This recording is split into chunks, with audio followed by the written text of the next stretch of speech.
যাচ্ছি। আসসালামু আলাইকুম ওয়া রাহমাতুল্লাহি ওয়া বারাকাতুহু।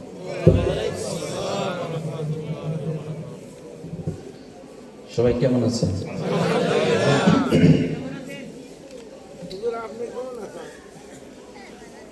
যে আছি আলহামদুলিল্লাহ। আল্লাহ পাক যে হালাতে রাখেন লাখ কোটি শুকরিয়া।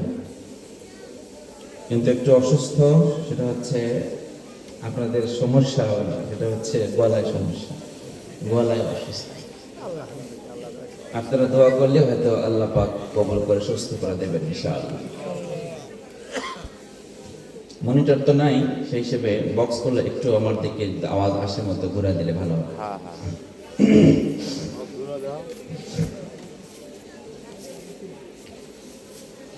আলহামদুলিল্লাহ আলহামদুলিল্লাহ নাহমাদুহু ওয়া নাস্তাঈনুহু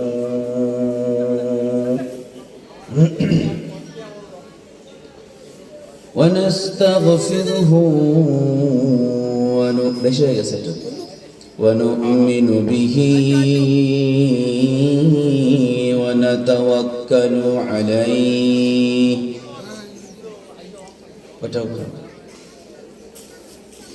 ونعوذ بالله من شرور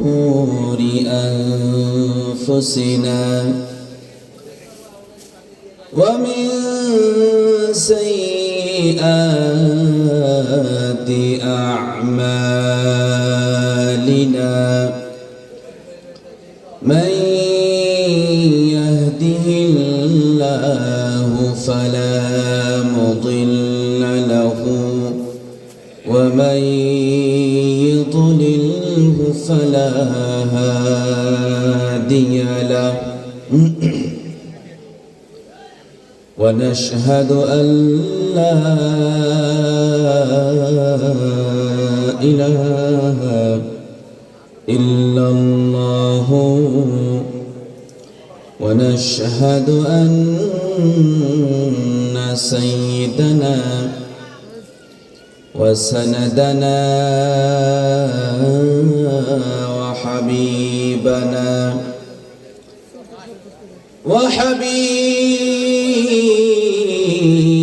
وحبيب ربنا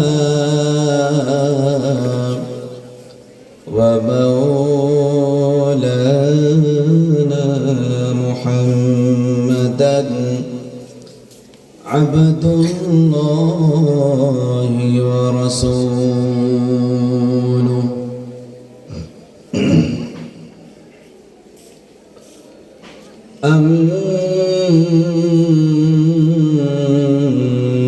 أما بعد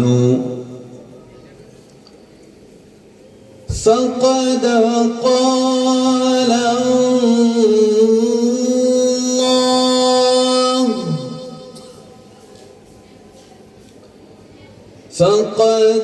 قال الله عز اسمه في كلامه المجيد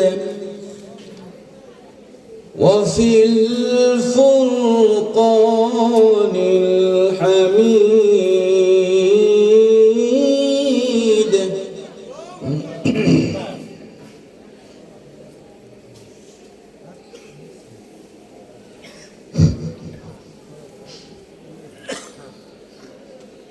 كيف تكفرون بالله وكنتم أمواتا فأحياكم ثم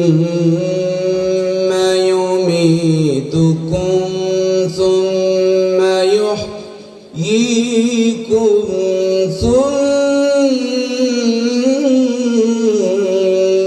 إليه ترجعون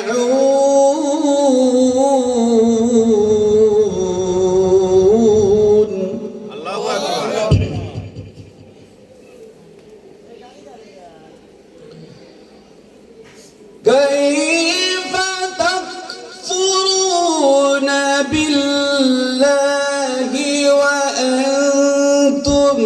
وكنتم أمواتا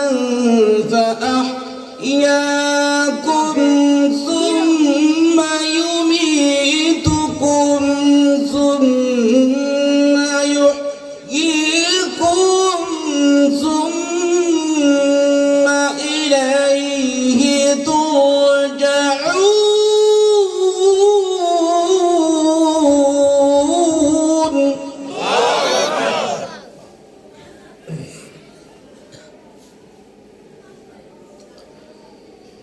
وكنتم أمواتا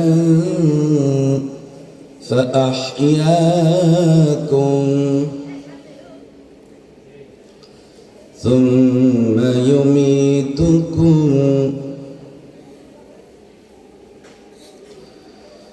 وكنتم أمواتا فأحياكم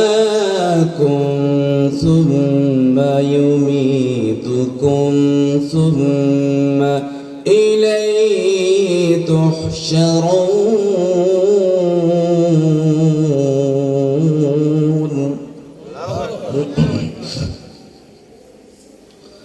هو الذي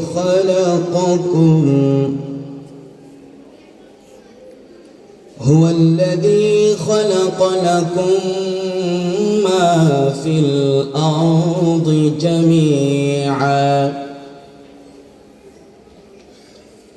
وقال الله جل وعلا شانه في شان حبيبه ومحبوبه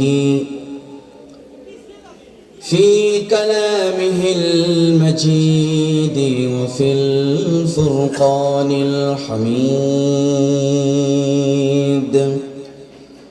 إن الله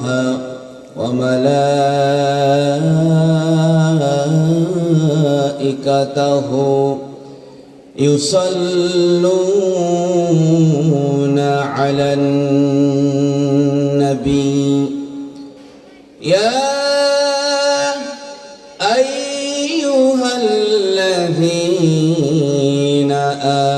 آمنوا صلوا عليه وسلموا تسليما. সবাই টান দিয়েন না, আস্তে আস্তে, না না না দরুদ শরীফ পড়বো আমরা এখন। দরুদ শরীফ পড়বো।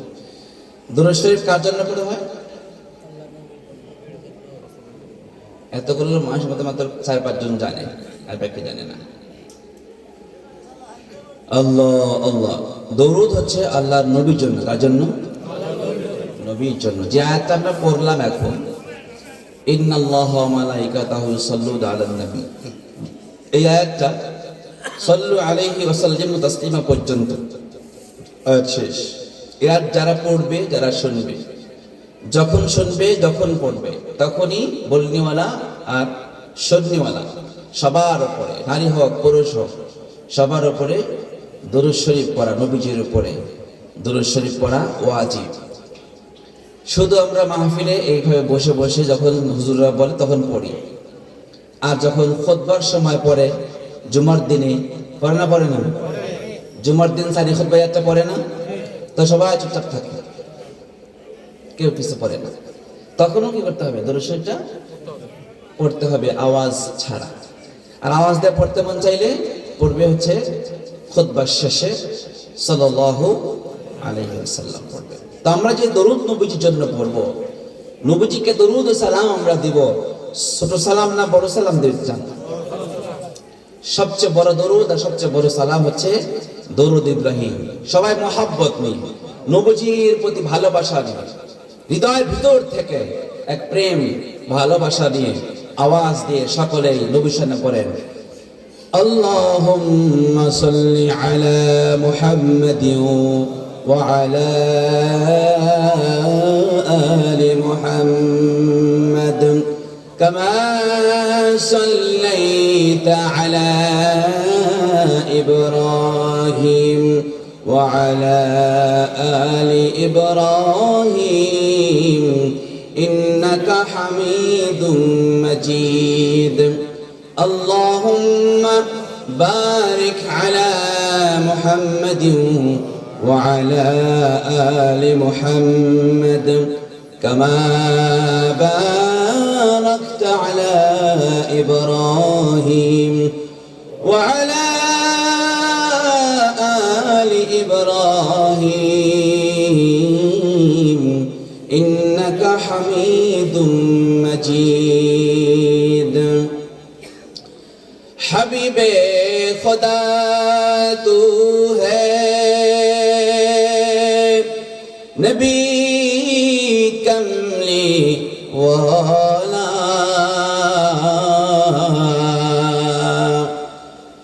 حبیب خدا تو ہے نبی کملی والا نبی نبی ہے تو سید الانبیاء بلغ العلا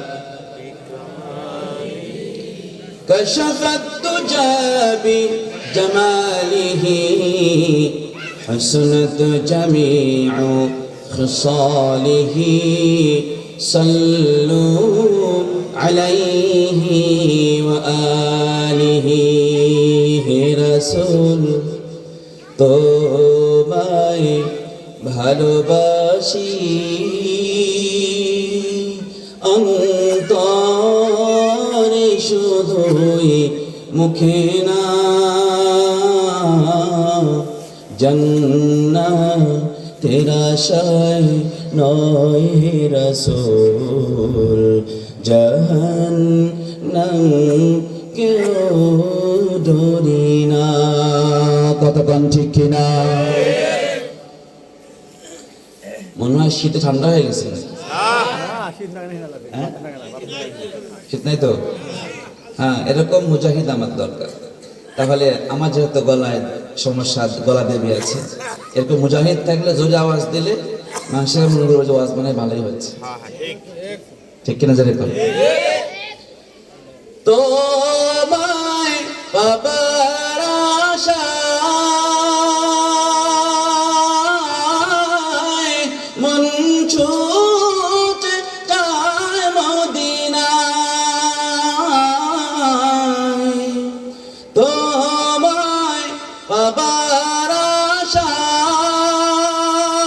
আশায় মন ছুটে যায় মদিনায় সুর যদি শুনে থাকো একবার দেখা দাও না এ সুর যদি শুনে থাকো একবার দেখা দাও না হে রাসূল তোমায় ভালোবাসি অন্তরে শুধু মুখে না জান্নাতের আশায় নয় রাসূল জাহান্নাম কেউ ডরি না যেরকম ঠিক ও মানে এইখানে ভাইব্রেশন হচ্ছে আর আমি মনে করতেছি মনে হয় হুক হাজা করে শুরু করলো নাকি তাই মনে হচ্ছে যেরকম ঠিক না আল্লাহ رب اشرح لي صدري ويسر لي امري واحلل عقدة من لساني يفقهوا قولي وبك نستعين يا مستعان سبحانك لا علم لنا الا ما علمتنا انك انت العليم الحكيم অধ্যকার নেওয়ার গাছরা নতুন উত্তরপাড়া জামে মসজিদের উন্নতিকল্পে আয়োজিত বিরাট ইসলামী জালসার সম্মানিত সভাপতি জনাব মোহাম্মদ আইনাল হক নেওয়ারগাছা নতুন উত্তরপাড়া বিশেষ অতিথিবৃন্দ ও দূর দূরান্ত থেকে আগত বাংলা ও তামাম পৃথিবীর ইমান ও ইয়াকিনের অতন্দ্র প্রহরী হযরত উলামায়ে কেরাম বিভিন্ন এলাকা থেকে সমাগত আজিজ তালাবা, বয়োজ্যেষ্ঠ পিতৃতুল্য হজরতে মুরব্বিয়ান আজম, সমবয়সী ভাই ও বন্ধুরা, স্নেহের কচিকাটা শিশুরা ও পর্দার অন্তরালে আল্লাহর মহাব্বতের বান্দি, আমার মা ও ভগ্নীরা, যে আল্লাহ তাআলা আমাদের সকলকে সুস্থ সবল রেখে আজকের এই কোরআনী মাহফিলে আসার বসার তৌফিক দান করেছেন এবং মহাগ্রন্থ আল কোরআন থেকে কিছু কথা বলা ও শোনা তৌফিক দান করলেন, তাতে কি সকলেই নারাজ? হ্যাঁ, খুশি কম না বেশি? বেশি হয়েছেন আপনারা খুশি, তা আবার হয়েছেন অনেক বেশি। তাহলে যতটুকু খুশি হয়েছেন ততটুকু ভক্তি, শ্রদ্ধা আর আল্লাহর প্রতি ভালোবাসা নিয়ে হৃদয়ের গভীর থেকে শকর গুজার হয়ে আল্লাহ পাকের দরবারে টিকালের মতো শকর সকলে পড়ি আলহামদুলিল্লাহ। কষ্ট হয়ে গেল? সম্মানিত হাজিরিন, এখানে আপনাদের পোস্টারে লেখা হচ্ছে মসজিদের উন্নতি কল্পে। আজকে জালসা কি কিসের উন্নতি কল্পে? মসজিদের উন্নতি কল্পে। কিন্তু আমি ওয়াজ করব মুসল্লিদের উন্নতি কল্পে। কি ওয়াজ করব? মসজিদের উন্নতি কল্পে মাহফিল যদি হয়ে যায়, মুসল্লিদের উন্নতি যদি না হয়, তাহলে মসজিদ উন্নত হবে, টাইলস হবে, বড় ইমাম পাওয়া যাবে, বক্স লাগানো থাকবে, রঙিন রঙিন সাজ হবে, লেকিন মসজিদে মুসল্লি পাওয়া যাবে না। ফজরের নামাজ দেখবেন মসজিদের ভিতরে বড় ইমাম আনছেন, হাফেজ কোরআন, আলেম, মুফতি, মুফাসসির, মুহাদ্দিস, ফজরের নামাজে তিলাওয়াত করতেছে মধুর কণ্ঠে। বিসমিল্লাহির রহমানির রহিম, ইয়াসিন ওয়াল কুরআনিল হাকীম ইন্নাকা লামিনাল মুরসালিন। তেলাওয়াত করে সুন্দর কণ্ঠে নামাজ পড়াচ্ছে। নামাজ শেষ করে আসসালামু আলাইকুম ওয়া রাহমাতুল্লাহ, আসসালামু আলাইকুম ওয়া রাহমাতুল্লাহ। ঘুরে দাঁড়াইছে পিছন, ফজর নামাজ পড়ে সালাম করে পিছন বসে না, নবীজির সুন্নাত। তো ইমাম সাহেব পিছনে দিয়ে তাকালেন, তাকালে দেখলেন যে ইমাম আর একজন মুয়াজ্জিন। চাকরি টেকান লাগবে, একজন ইমাম সাহেব আছে আর মুয়াজ্জিন আছে, মুসল্লিরা কেউ নাই। কারণ মসজিদের উন্নতির কল্পে মাহফিল হয়েছিল, মুসল্লিদের উন্নতি তো হয়নি। এই জন্য মসজিদে ইমাম আর মুয়াজ্জিন ফজর করেছে, আর কোনো মুসল্লি। তাহলে বলেন, যদি আমরা মুসল্লিদের উন্নতি করি ওয়াজ মাহফিলের মাধ্যমে, আর মুসল্লি যদি বুঝে যে আমার নামাজ দরকার, নামাজ জায়গা সুন্দর করা দরকার, আমার ইমামকে সম্মান শ্রদ্ধা করা দরকার, তাহলে যদি মুসল্লিদের উন্নতি হয়ে যায়, মুসল্লিদের নামাজের উন্নতি হয়, মুসলমানদের ইমানের উন্নতি হয়, মুসলমানদের আকীদা বিশুদ্ধ হয়, মুসলমানদের এভাবে করে মুসল্লিদের চিন্তা চেতনা ইসলামী চেতনায় জাগ্রত হয়, তাহলে এই মুসলমান যে সমাজে থাকবে সেই মসজিদ কি উন্নতিহীন থাকবে? মসজিদেরও উন্নতি হয়ে যাবে, সমাজের উন্নতি হবে, পাড়া প্রতিবেশীর উন্নতি হবে, দেশের উন্নতি হবে। তাম পৃথিবীর সকল মানুষ যদি ইমানদার হয়ে যায়, যতটুকু ইমানদার আছে এরা যদি বিশুদ্ধ ইমানদার হয়ে যায়, তাহলে একজন ইমানদারের কারণে এক এলাকা আল্লাহ পাক ইসলামের বিজয় দান করবে। সুবহানাল্লাহ। আপনারা শুনেছিলেন এই বাংলাদেশ কয়েকদিন আগেই ক্লাসে পরামর্শ ছাত্ররা বললেন যে হুজুর যাকাত দিতে হবে, ফসলের যাকাত। যাকাত দিতে হলে তো ফসলের যাকাতের হুকুম হচ্ছে, যদি অশরী জমিন হয় তাহলে একরকম, খেরাজি জমিন হলে আর এক রকম। অশরী জমিন মানে যে জমিনটা বিধর্মীদের কাছ থেকে যুদ্ধের বিনিময়ে বিজয় করে মুসলমানদের মালিকানা আসছে, অথবা যে এলাকার বিধর্মীরা স্বেচ্ছায় ধর্ম গ্রহণ করে, তারা ইসলাম গ্রহণ করে, সেই এলাকার জমিনের মালিক তারা হয়েছে, তারাই আছে। অমুসলিম থেকে মুসলিমদের হাতে আসা এই জমিনটাকে বলে অশরী জমিন। এই অধ্যায় পড়াতে গিয়ে এই অসুর জমিনের ফসলের ওসর দিবে দুই রকম। যদি ওসরি জমিনের পানি নিজের থেকে মেশিন দিয়ে বা কোথাও থেকে সেচ করে পানি দেওয়া ছাড়াই আকাশের বৃষ্টির মাধ্যমে যদি ফসল হয়ে যায়, তাহলে অসুরি জমিনের উৎপাদিত ফসল থেকে 10 ভাগের 1 ভাগ দিতে হবে দান করে, এর তার যাকাত, তার ফরজ। আর যদি অসুরি জমিনে আকাশের পানি যথেষ্ট হয় না, পানি সেচে দিতে হয়, তাহলে সেখানে 20 ভাগের 1 ভাগ দান করা তাদের জন্য ফরজ হয়। এই মাসআলা পড়াতে গিয়ে আমাদের বাংলাদেশের জমিনটা ওসরি নাকি খেরাজি প্রশ্ন ছাত্র জিজ্ঞাসা করলো। বাংলাদেশের জমিনটা বলেন তো, এখন যে মুসলমানদের জমি, যায় বিভিন্ন এলাকায় বাড়িঘর আছে, এই জমিনগুলো আজ থেকে 200 বছর আগে মুসলমানদের ছিল? কথা বলেন, কাদের ছিল? হিন্দুদের ছিল। তাহলে সারা বাংলাদেশের সব জায়গাতেই দেখবেন যে এই জমি ছিল অমুক জমিদারের, আর সেই জমিদার ছিলেন একজন হিন্দু। তাহলে বোঝা গেল সারা বাংলাদেশের সব জায়গাতেই হিন্দুদের এক সাম্রাজ্য ছিল। সেই সাম্রাজ্য থেকে এই কথা বলে কারা? তখন এখানে মাইকে আওয়াজ হচ্ছে, এত জোরে জোরে কথা বলে কারা?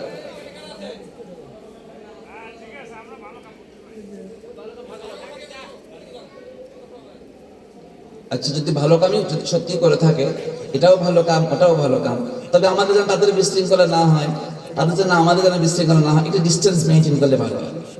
একটু দূরে দূরে করলে আপনাদের ভালো হবে, আমাদের ভালো হবে। আল্লাহ পাক উভয়জনকে সুশৃঙ্খল ভাবে ভালো কাজ করার তৌফিক দান করেন। সব এলাকাতেই ছিল বেঈমান মুশরিকদের এরিয়া।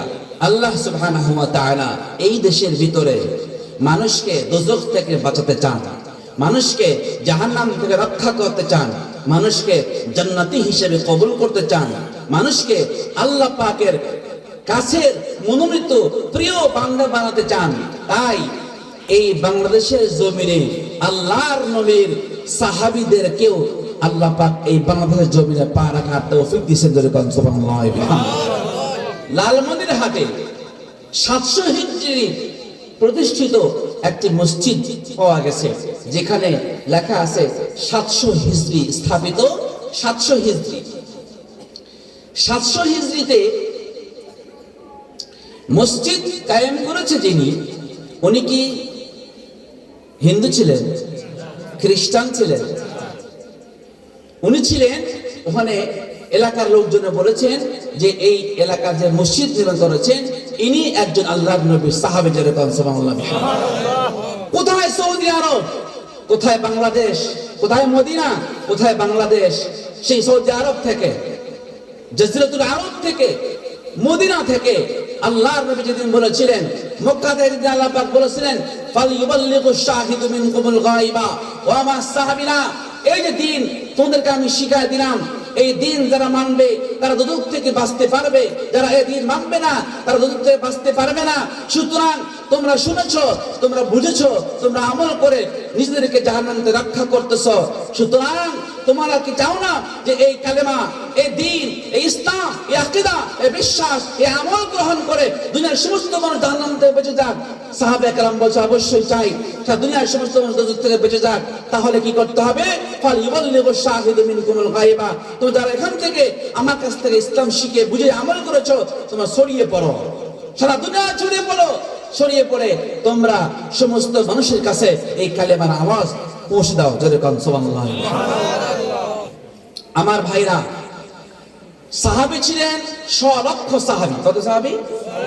100 লক্ষ সাহাবী।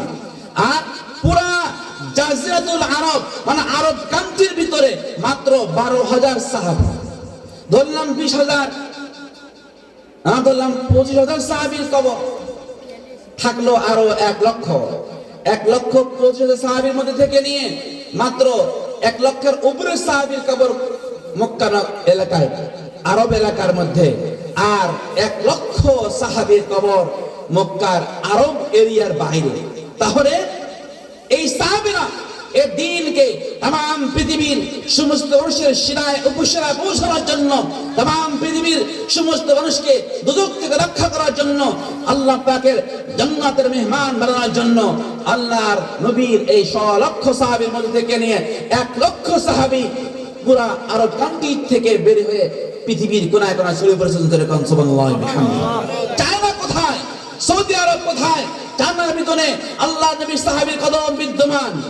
এই চায়নার ভিতরে আল্লাহ নবীর সাহাবীর কদম, আল্লাহ নবীর সাহাবীর কবর প্রমাণ করে এই সাহাবীরা কোথায় পৃথিবীর প্রান্ত থেকে আরেক প্রান্ত পর্যন্ত আল্লাহ নবীর দেয়া এই দায়িত্ব পালনের জন্য, ইসলামকে প্রচার করার জন্য তারা জান প্রাণ দিয়ে বের হয়েছেন।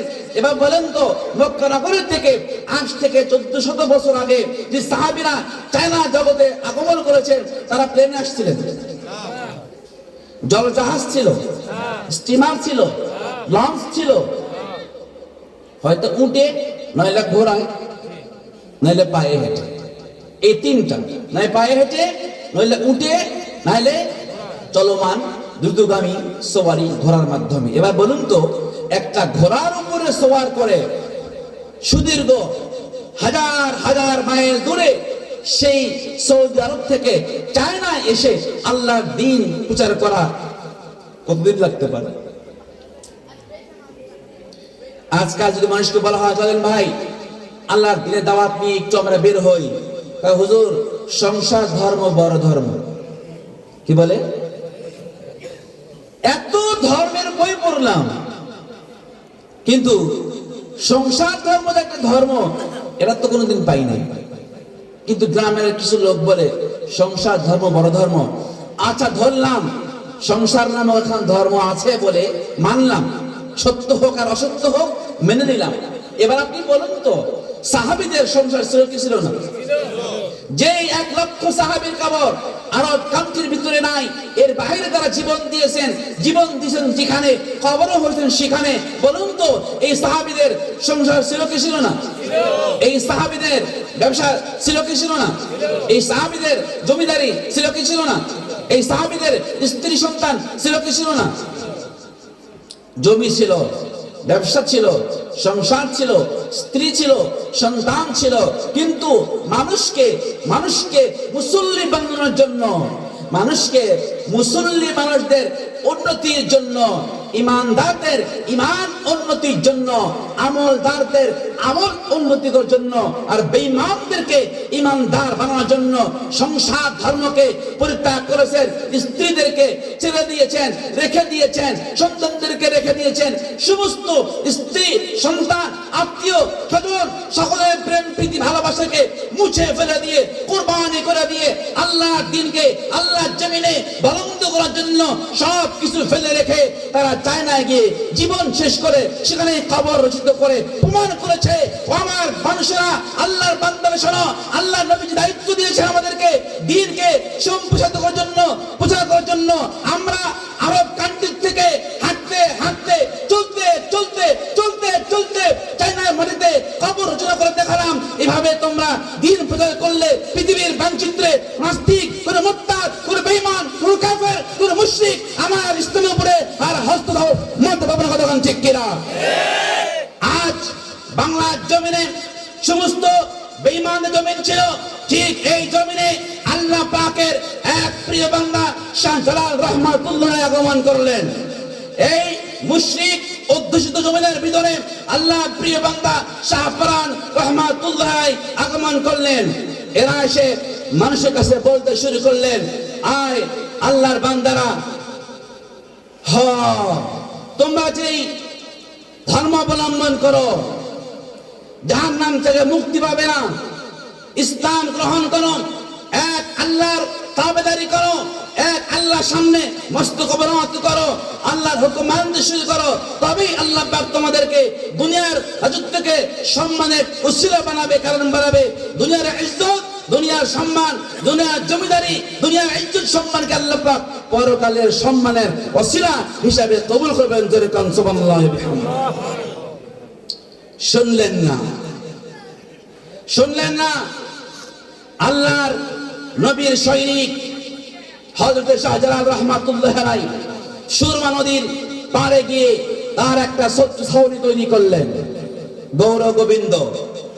তার সমস্ত সৈনিকদের মাধ্যমে হযরত শাহজালাল রাহমাতুল্লাহকে থাকতে দেবেন না, দেশ থেকে বের করে দেওয়ার চেষ্টা শুরু করে দিলেন। হযরত শাহজালাল রাহমাতুল্লাহ আলাইহি সুরমার পাড়ে গিয়ে শেষ চেষ্টা যখন চালালেন, গৌর গোবিন্দ তাকে পেরে উঠতে দিচ্ছে না। কিন্তু আল্লাহ পাকের যে ওয়াদা, বিশ্ব নবীর যে ওয়াদা, সেটা হচ্ছে যদি বিশুদ্ধ কোন ইমানদার, বিশুদ্ধ কোন আমলদার, বিশুদ্ধ তাকওয়াওয়ালা যদি এই পৃথিবীতে একজন থাকে, আর একজন কালিমাওয়ালা, একজন ইমানদার, একজন আমলদার, একজন মুত্তাকি আল্লাহর বান্দা এক প্রান্তে রবে, তাম পৃথিবীর সমস্ত পরাশক্তি আর এক প্রান্তে রবে। যদি এরকম মোকাবেলা শুরু হয়, তাহলে আল্লাহ পাকের নবীর ঘোষণা বিযুদ্ধ হবে, বিগ্রহ হবে, মোকাবেলা হবে, সকল শক্তিকে পরাস্ত করে একজন ইমানদার বিজয়ী হবে। সুবহানাল্লাহি বিহামদিহি। আল্লাহ নবী এই সৈনিক হযরতে শাহজালাল রাহমাতুল্লাহি আলাইহি নদীর কিনারা থেকে কার্যক্রম পরিচালনা করতেছেন। সেই মুহূর্তে তাকে বারবার বাধা দিতে শুরু করলো গৌর গোবিন্দর বাহিনীরা। আল্লাহ নবীর সৈনিক সুরমা নদীর ওই পাড়ে দাঁড়িয়ে কানের ভিতরে আঙ্গুল লাগিয়ে বজ্র কণ্ঠে, ইমাম দীপ্ত কণ্ঠে শুরু করলেন আজান, শুরু করলেন আল্লাহু আকবার, আল্লাহু আকবার আওয়াজ শুরু করে দিলেন। যেই মাত্র হযরতে শাহজালাল রাহমাতুল্লাহি আলাইহির জবান থেকে এই আল্লাহু আকবার ধ্বনি বের হতে শুরু করে দিয়েছে, এই আওয়াজে এত শক্তি আল্লাহ পাক দান করলেন। এই শক্তির কারণে ওই গৌর গোবিন্দর রাজ প্রাসাদে ভূমিকম্প শুরু হলো, থরথর করে কাঁপতে শুরু করলো। গৌর গোবিন্দর সিংহাসন কাঁপতে শুরু করলো। উনি শক্ত করে সিংহাসন ধরে লোকদেরকে বলল, কিরে ভূমিকম্প শুরু হয়েছে নাকি? জি না মহারাজ, ভূমিকম্প শুরু হয় নাই। কেমনে বুঝলি ভূমিকম্প শুরু হয় নাই? মহারাজ, এই তো বাইরে কোন ঘরে, কোন বাড়িতে, কোন জায়গাতে তো কোনো কম্পন নাই, শুধুমাত্র কম্পন হচ্ছে আপনার মাত্র এই একটি মাত্র সিংহাসনে, একটি মাত্র মহলের ভিতরে শুধু কম্পন শুরু হয়ে গেছে। কিসের কম্পন, কিসের ভূমিকম্প, কিসের কারণে এমনটা হচ্ছে? হয় যে ওই যে নদীর পারে যে একজন মুসলিম রয়েছে, বিশ্ব নবীর একজন সৈনিক রয়েছে, তাকে আপনি বারবার তাকে বাধা দেন, তাকে তীর পালন করতে দেন না। সে যে মানুষকে কালিমার কথা বলে, আপনি সেই কথাগুলো বলতেন না, আপনাকে বাধা দেন, তাকে প্রতিবন্ধক সৃষ্টি করেন। আল্লাহর এই বান্দা আপনার সকল শক্তিকে রুখে দেওয়ার জন্য জমিনের সমস্ত চেষ্টাকে যখন খতম করে আপনি দিয়েছেন, তখন আল্লাহর বান্দা এই জমিন থেকে আরশের মালিক আল্লাহ কে ডাকতে শুরু করেছেন। চিৎকার করে কন্যা সুবহানাল্লাহ, লা ইলাহা ইল্লাল্লাহ, লা ইলাহা ইল্লাল্লাহ, জোরে লা ইলাহা ইল্লাল্লাহ, জোরে লা ইলাহা ইল্লাল্লাহ, লা ইলাহা ইল্লাল্লাহ, লা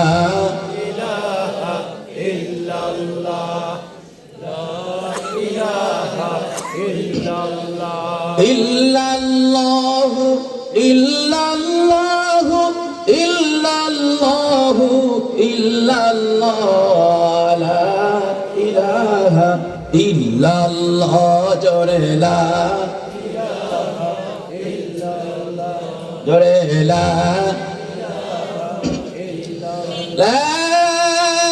ইলাহা ইল্লাল্লাহু মুহাম্মাদুর রাসূলুল্লাহ সাল্লাল্লাহু আলাইহি ওয়াসাল্লাম। সম্মানিত হাজরিন, ওই কাফেরে তার সৈনিকদের জিজ্ঞাসা করেছে, আচ্ছা ওর কি শক্তি তার আছে, ওর কারণে আমাদের এমন হচ্ছে কেন? জানেন উনি কার দলের মানুষ? যে কার দলে? উনি হচ্ছেন মুহাম্মদ সাল্লাল্লাহু আলাইহি সাল্লামের দলের মানুষ। উনি হচ্ছে মুহাম্মাদের দলের মানুষ। মুহাম্মাদের দলের মানুষ তো কি হয়েছে? তাহলে মহারাজ আপনাকে একটা গল্প শোনাই। শোনাও। আগে কম এই কাঁপা কাঁপে আগে থামাও। সুবহানাল্লাহ জোরে বলে। একটু দেরি করেন। মুহাম্মাদের সৈনিকে তাকবীর বন্ধ করবে, আপনার এই সিংহাসনের কাঁপাও বন্ধ হবে। যদি তার তাকবীর বন্ধ না হয়, আপনার এই সিংহাসনের কাঁপা কাঁপিও বন্ধ হবে না। যতক্ষণ পর্যন্ত এই বিশাল আপনার এই মহলটা, রাজমহল ভেঙে চুরমার হয়ে মাটির সঙ্গে মিশে না যাবে, ততক্ষণ পর্যন্ত এই ভূমিধস, এই ভূমিকম্পন থামবে না। জোরে কোন সুবহানাল্লাহ বিহামদিহি। মহারাজ জিজ্ঞাসা করেন, আল্লাহর বান্দা বলো না, মুহাম্মাদের সৈনিক হলে সমস্যাটা কি কোথা থেকে হবে? কি সমস্যা হবে? মুহাম্মাদের সৈনিক হলে এই ভূমিকম্প কন্ট্রোল হবে না কেন? কয় যে উনি হচ্ছেন মুহাম্মদ দলের মানুষ, আর আপনি হলেন আবু জেহেলের দলের মানুষ। ঠিক কিনা? আবু জেহেল একজন মূর্তি পূজক ছিলেন, আপনিও মূর্তি পূজক। সুতরাং আপনার আগের বাবার নাম হচ্ছে আবু জাহেল, আপনার মুরব্বীর নাম হচ্ছে আবু জাহেল। আর হ্যাঁ মহারাজ, গৌর গোবিন্দ ওই যে নদীর পাড় থেকে যিনি আল্লাহু আকবার তাকবীরের আওয়াজ লাগিয়েছেন, ওনার নাম হচ্ছে শাহজালাল রহমাতুল্লাহি আলাইহি। উনি হচ্ছে ওনার মুরব্বী, ওনার ধর্মগুরু হচ্ছে মুহাম্মদুর রাসূলুল্লাহ সাল্লাল্লাহু আলাইহি ওয়াসাল্লাম। আপনার মুরব্বী আবু জাহেল যে শহরে বসবাস করত, ওনার মুরব্বী, ওনার ধর্মগুরু মুহাম্মদ সেই শহরে জন্মগ্রহণ করেছে, সেই শহরে তিনি বসবাস করেছেন। একদিন একটা ভিনদেশী মানুষ মক্কার বাজারে আগমন করলো। এসে একটি লোককে জিজ্ঞাসা করলো, রে বান্দা, আবু জাহেলের বাড়ি কোনটা? আমি একটু ঠিকানা চাই। কেন তুমি আবু জাহেলের বাড়ির সংবাদ, তুমি ঠিকানা তুমি কেন জানতে চাও? উনি ডেকে বললেন, আমার কাছ থেকে বাকিতে উট কিনেছে কিন্তু টাকা দেয় না। এরকম নেতা আমগো দেশে আছে না নাই? জিনিস কেটে দোকান থাকে, মাস যায়, বছর যায়, টাকা চাইলে কয় যে পরে দিমু, পরে করতে করতে 2 বছর চলে গেছে কিন্তু বাকি টাকা দেয় না। আবার চাইতে যায়, চাইতে গেলে কয় যে তোর খবর আছে, তোর দোকান বন্ধ, তোর দোকান তালা পড়বে, তোর ব্যবসা শেষ। ঠিক কিনা বলেন? আরো কিছু আছে, একটা হচ্ছে নেতা গরমের কারণে, আর একটা কিছু লোক আছে শেষরা টাইপের, আছে না নাই? একজন ফিটফাট চলে, এই লোকটার নাম হচ্ছে আমি কলসি ভদ্রলোক। কি লোক? কলসি ভদ্রলোক। কলসি ভদ্রলোক মানে হচ্ছে ওর বাড়ি অনেক দূরে, গ্রাম থেকে বহু চরের মধ্যে বাড়ি করছে, একটা ঘরও ভালো নাই, বিছানাও ভালো নাই, কিন্তু খালি একখান জামা আর একখান প্যান্ট কিনছে। কি কিনছে? একটা জামা আর একটা প্যান্ট, এই দুটো ভালো ভালো, তাও কিনছে বাকি করে। কি করে? এটাও বাকি করে। ঘর দিয়ে পানি পড়ে, জামা কাপড় তো নষ্ট হয়ে যায়, লাগবে কোথায়? যেখানে রাখবে সেখানে নষ্ট হয়ে যায়। সুতরাং ও একখান কলসি কিনছে কলসি। যে বৃষ্টি পড়তে শুরু করে, জামা প্যান্ট খুলে ওই কলসির ভিতরে রেখে কলসিতে উপর করে রাখে, তার পানি পড়লে লাশ না। কিরে ইমরান, হ্যাঁ আর কি ভিজবে? আর ভিজবে না, ওই একটু ভিজে যায়, লুঙ্গি টুঙ্গি পরে থাকে, বৃষ্টি থামলে গামছা দিয়ে গা মুছে লুঙ্গিটা খুলে আবার ওই প্যান্ট আর ওই ভালো জামাটা পরে এলাকায় উল্লাপাড়ার দিকে আসে। আসার পরে বড় বড় মুদিখানা যায়, দাদাদের যে দোকান আছে উল্লাপাড়ায় বড় বড় মুদিখানা দোকান যায়, বাকি নাই, ভাই টাকা দেন। তখন হাতের একখান ভাঙ্গা চোরাত হলেও ঘড়ি তো ঘড়ি, কি বলে এরকম ভাঙ্গা ঘড়ির মতো ঘড়ি হাত দেখা, ঘড়ি দেখা বলে দেখো তারিখ প্রায় মাস শেষের দিকে, মাস শেষ চেক দমু চেক। চেকের কথা বলছে তখন দোকানদারে মনে করছে এই লোকটা মনে হয় বড় চাকরি বাকরি করে, মাসের শেষে তাকে চাকরির জন্য অফিস থেকে চেক দেয়, আর চেক ভাঙে আর টাকা তোলে, তাহলে তো ও মানে বেতন ভালো পাবে, আমাকে মাসের শেষে দেবে। মাস যায়, টাকা দেয় না। আরেক মাস গেল, ভাই টাকা দেন না, বাকি গেছে, এই চেক দিমো, চেক কি দিবে? এই গল্পের নাম হলো চেক দিমো চেক। কি দিবে? চেক। এই তো 2 মাস গেল, 3 মাস গেল, 6 মাস গেল, এবার লোকে ধরছে ভালো করে, আজকাল তো চোখ চেক নিয়েই ছাড়ছে, ওকে ধরছে, ভাই বেতন টাকা দিয়ে যান, বেতন পান না, কোনো মাসে চেক দেয় না, আপনাকে চেক দেন, আমাদের চেক দেন না কেন? ও চেক আপনাদের দিমু কোন থেকে ভাই, আমার তো চাকরিই নাই, আমার তো চাকরিই নাই, টাকা দিমু কোথা থেকে? টাকা দিয়ে যাও। ও জামা খুলে পিঠ পেরে দিছে, মায়ের সদ্য, আমার টাকা নাই, আমাকে তোমার মায়ের সদ্য। এখন আমাকে মারবে কিনা? যে কয় আমাকে মায়ের সদ্য মারা যায়। যদি ঝড় মঙ্গ করতে চায়, গরম গরম দেখায়, তো গরমের পাল্টা গরম দেখতে মাঠটা দিয়ে সহ্য যায়। এবারে তো কয় যে ভাই আমাকে মায়ের সদ্য, পিঠ পেরে দিচ্ছে। এর আফসোস কপালে হাত ছাড়া কোনো পথ নেই। আবু জাহেল সে শাস্ত্রা নাম, ও হচ্ছে মক্কা নগরীর একজন এমপি, মন্ত্রীর পর্যায়ের নেতা, যেরকম সুবহানাল্লাহ। এই পরিণতি হওয়ার পরেও সে উট কিনছে, টাকা দেয় না, তার মানে ও শাস্ত্রা না, ও হলো ডাকাত। ঠিক না বলুন? ঠিক। এই পথিকে বলেন, আরে মক্কার ভাই, তুমি আমার একটু ঠিকানা দেখা দাও, আবু জাহেলের বাড়ি কোথায়, আমি যেতে চাই। লোকটি বলে, তোমার কাছ থেকে বাকিতে উট নিয়েছে আবু জাহেল, তোমাকে টাকা দেয় না, জীবনেও তোমার টাকা দিবে না। তবে ওই যে দেখো একটা লোক, ওনার নাম হলো মুহাম্মদ সাল্লাল্লাহু আলাইহি ওয়াসাল্লাম, যদি উনি আবু জাহেল রে কয়, তাহলে এই মাত্র তুমি টাকা পাইবা। উনি না বলা পর্যন্ত ওই আবু জাহেলের কাছ থেকে তুমি টাকা নিতে পারবে না। এ ভাই, এই গল্প কিন্তু বলতেছে হচ্ছে গৌর গোবিন্দর একজন অফিসার, গৌর গোবিন্দরে শুনাইতেছে যে আপনি হলো ওই আবু জাহেলের বংশধর, উনি হচ্ছে মুহাম্মাদের একজন সৈনিক। দেখুন ওখানে যেমন কর্ম ঘটেছে, এখানে সেরকম ঘটবে, এটাই স্বাভাবিক। আল্লাহ এই ভিনদেশী লোকটি মক্কার বাজারে এসে যখন সংবাদ পাইলাম একজন মানুষ যিনি বললে আবু জাহেলের থেকে টাকা উসুল করা সম্ভব, লোকটি তো কাফের। এই কাফেরে মনে করলো মুহাম্মাদের সাথে তো আবু জাহেলের সাথে সম্পর্ক খারাপ, শত্রু, জানের শত্রু, ইসলামের শত্রু, কালেমার শত্রু, ইমানের শত্রু আবু জাহেল।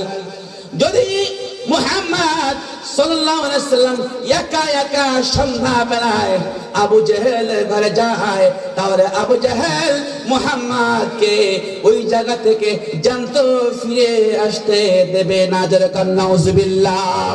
আল্লাহ নবীকে বিপদে ফেলানোর জন্য ওই কুখ্যাত কাফের এরকম ভাবে বাহির থেকে আসতা ভিনদেশী মানুষকে বুঝালো, যাও অমুককে নিয়ে যাও।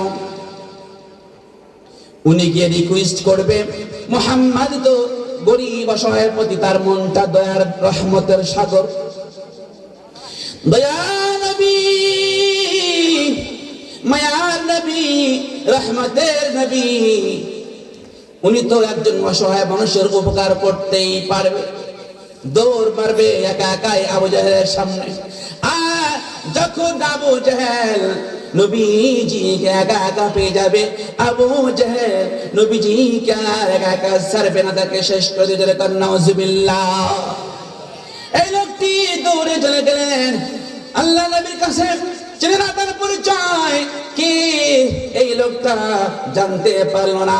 তার কাছে গিয়ে বলে, ও মক্কার মানুষ, ওই যে একটা লোক দেখতে পাচ্ছেন, কথা দেখতে পাচ্ছি, উনি বলেছে আপনি নাকি বললে আমার কাছ থেকে বাকি কিনেছে, আবু জাহেলে টাকা দেয় না, আপনি বললেন নাকি আবু জাহেলে আমার টাকা দিয়ে দিবে।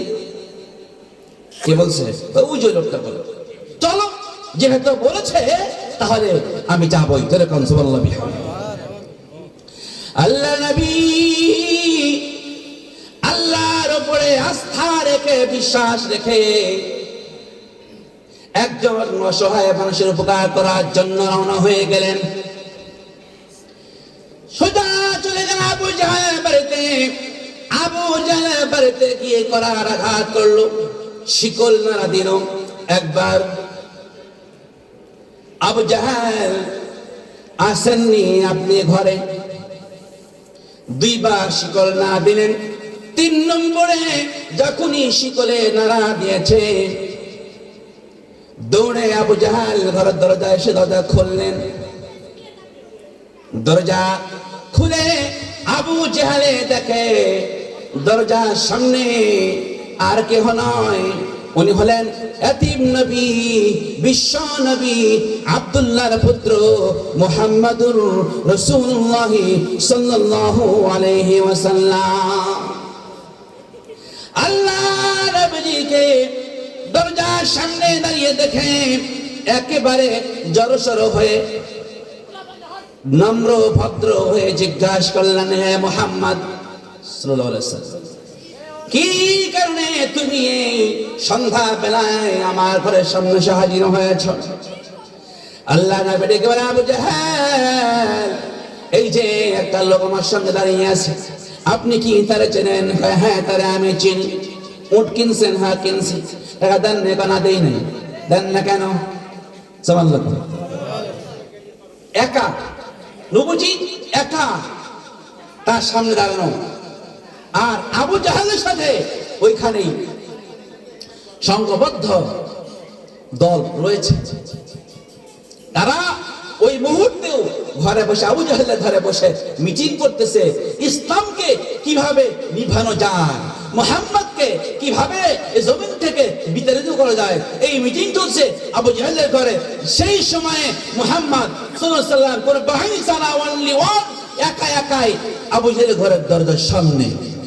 বলেন তো, যদি আপনি আপনার জীবনের শত্রুকে সন্ধ্যার পরে অন্ধকারের সময় একা একা পেয়ে যান, তাকে জানতে ছাড়বেন? কথা বলেন। আবু জাহেলে তাকে আর সবাই হাজির, সবার সামনে আবু জাহেল জড়সড় হয়ে বলে, হ্যাঁ টাকা নিচ্ছি, তাকে ছাগল উট নিয়েছি কিন্তু টাকা দেই নাই, দিয়ে দেন। আবু জাহেল ঘরে চলে গেলেন, তার সিন্দুক খুলে টাকা নিয়ে এসে কড়ায় কান্তিতে গুড়ে ওই মুসাফিরের হাতে টাকা দিলেন। আল্লাহ নবী বললেন, হে ভিনদেশি মুসাফির, আপনি টাকা কি সঠিক মতো পেয়েছেন? জি, আমি যতটুকু আমার দাম ছিল সবটুকুই আমি পেয়েছি। তাহলে আপনি আসুন। ওনাকে বিদায় দিলেন। আর আল্লাহ নবীও আবু জাহেলের সামনে থেকে একা একাই চলে গিয়েছিলেন, একা একাই সেখান থেকে আবার চলে আসলেন। সমস্ত কাফেরদের দলেরা আবু জাহেলকে ধরে বসলো, আবু জাহেল, তুমি না সব সময় মুহাম্মাদের বিরুদ্ধে ষড়যন্ত্র তোমাদের সঙ্গে করো, তার বদনাম তুমি করো, সব সময় বলো মুহাম্মদকে একা পেলে তাকে পৃথিবীর থেকে আমি নাই করে দিব, বিদায় করে দিব। তবে তুমি গভীর রাত্রিতে তুমি আবু জাহেল, উতবা, শাইবা, আবুল আহাব থেকে শুরু করে বরাবর কাফেররা গোপনে গোপনে খানায়ে কাবার ভিতরে তোমরা কোনায় কোনায় দাঁড়িয়ে দাঁড়িয়ে মুহাম্মাদের মুখের তিলাওয়াত শোনাও আমরা জানি। আস্তে রকম সুবহানাল্লাহ। ছেলে মানুষরা সুবহানাল্লাহ জোরে কইলে কি লজ্জার কারণ আছে? মহিলারা শুনলে আপনাদেরকে শরম লাগবে, গুনাহ হবে। তাহলে আস্তে কোন কেন শীত লাগছে মনে হয়? আমি তো সবকিছু গুলা দিলাম। তুমি যে প্রতি রাতে রাতে গিয়ে কাবার কাছে গিয়ে মুহাম্মাদের মুখে তিলাওয়াত শোনো, এই খবর কিন্তু আমরা শুনে ফেলেছি, বুঝার বাকি নাই। রাতে রাতে তুমি যখন কোরআন তিলাওয়াত শোনো, কবে যে তুমি মুহাম্মাদের এই নবুয়ত তুমি গ্রহণ করেছো, বিশ্বাস করেছো, আর মুখে মুখে ছলনা করে আমাদেরকে সান্ত্বনা দেওয়ার জন্য মনে হয় তুমি আমাদের সামনে মুহাম্মাদের বিরুদ্ধে কথা বলো। যদি তাই না হয়, কিছুক্ষণ আগেও তুমি মুহাম্মদকে খতম করার জন্য ষড়যন্ত্র চক্রান্ত আমার সাথে করেছো, সেই মিটিং আমাদের সঙ্গে তুমি করেছো। তবে এই গভীর নির্জন টাইমে মুহাম্মদকে একা একা পাইয়া তুমি কেন মুহাম্মদকে ছাড়লা? গভীর নির্জন টাইমের মধ্যে বিশ্ব নবীকে তুমি একা একা পাইয়া তুমি এমন জড়সড় হইয়া তার হুকুমগুলো মানলা। হ্যাঁ, তুমি কি ওট নিছো? হ্যাঁ নিছি। Yes sir. কি কয়? Yes sir. ইয়েস স্যার বলে মানে এটা ঢং, মনে হয় যেন টিচার কমান্ড করছে তার স্টুডেন্টকে, আর স্টুডেন্ট টিচারের সামনে বিনয়ের সাথে রেসপন্স করছে। এরকম করে তুমি তার কথাগুলো শুনলা, আর সে বলল টাকা দেন, আর সাথে সাথে আপনি ঘরে ঢুকে গেলেন, সিন্দুক খুললেন, টাকা নিয়ে মুহাম্মাদের অর্ডার ফলো করে আপনি বিদেশি মুসাফিরকে টাকা দিলেন। আপনি তার এত আনুগত্য করলেন, ব্যাপারটাকে বুঝতে পারলাম না।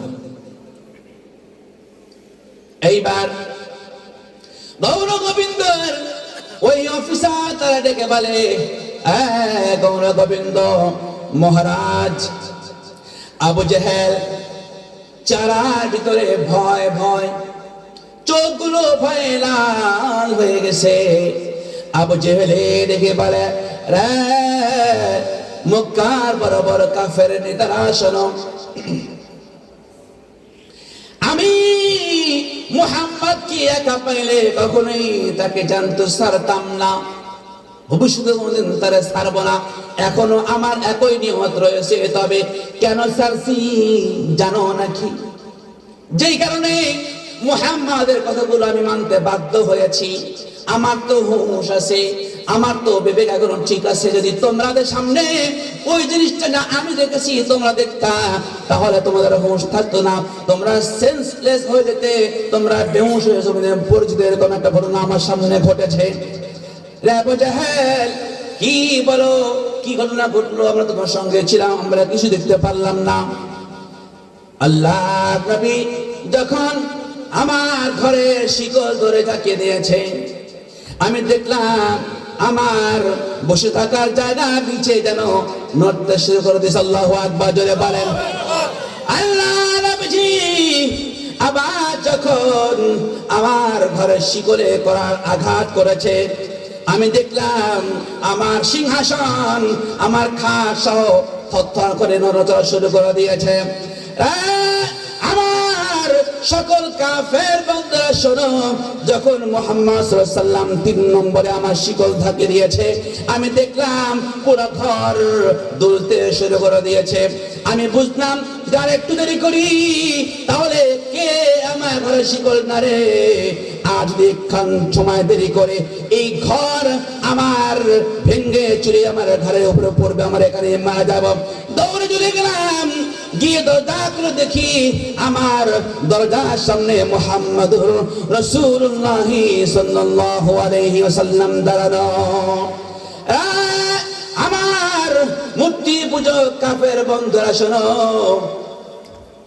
যখন দেখলাম মুহাম্মদ দাঁড়ানো, এক পাশে ভিনদেশি মুসাফির যার কাছ থেকে আমি বিনা দামে উট কিনে নিয়ে আসছিলাম, টাকা তারা দিয়েছিলাম না, তার পাশে একা একা নিরস্ত্র নিঃসঙ্গ একজন মুহাম্মদ একা দাঁড়িয়ে আছে। ঠিক, তবে হাদিসের মধ্যে এরকম আসছে, বলে ডান পাশে একটা বড় বিষধর সাপ, অজগর সাপ রয়েছে হা করা, বাম পাশে আরেকটা বিষধর সাপ, অজগর সাপ, লাল জিহ্বা বের করে চোখগুলো বড় বড় করে আমার দিকে তাকানো। একটু পরপর মুহাম্মাদের ডান পাশে বাম পাশে দাঁড়ানো সাপগুলো যেন মুহাম্মাদের মাথার উপরে তার মাথার ফানা করে আছে।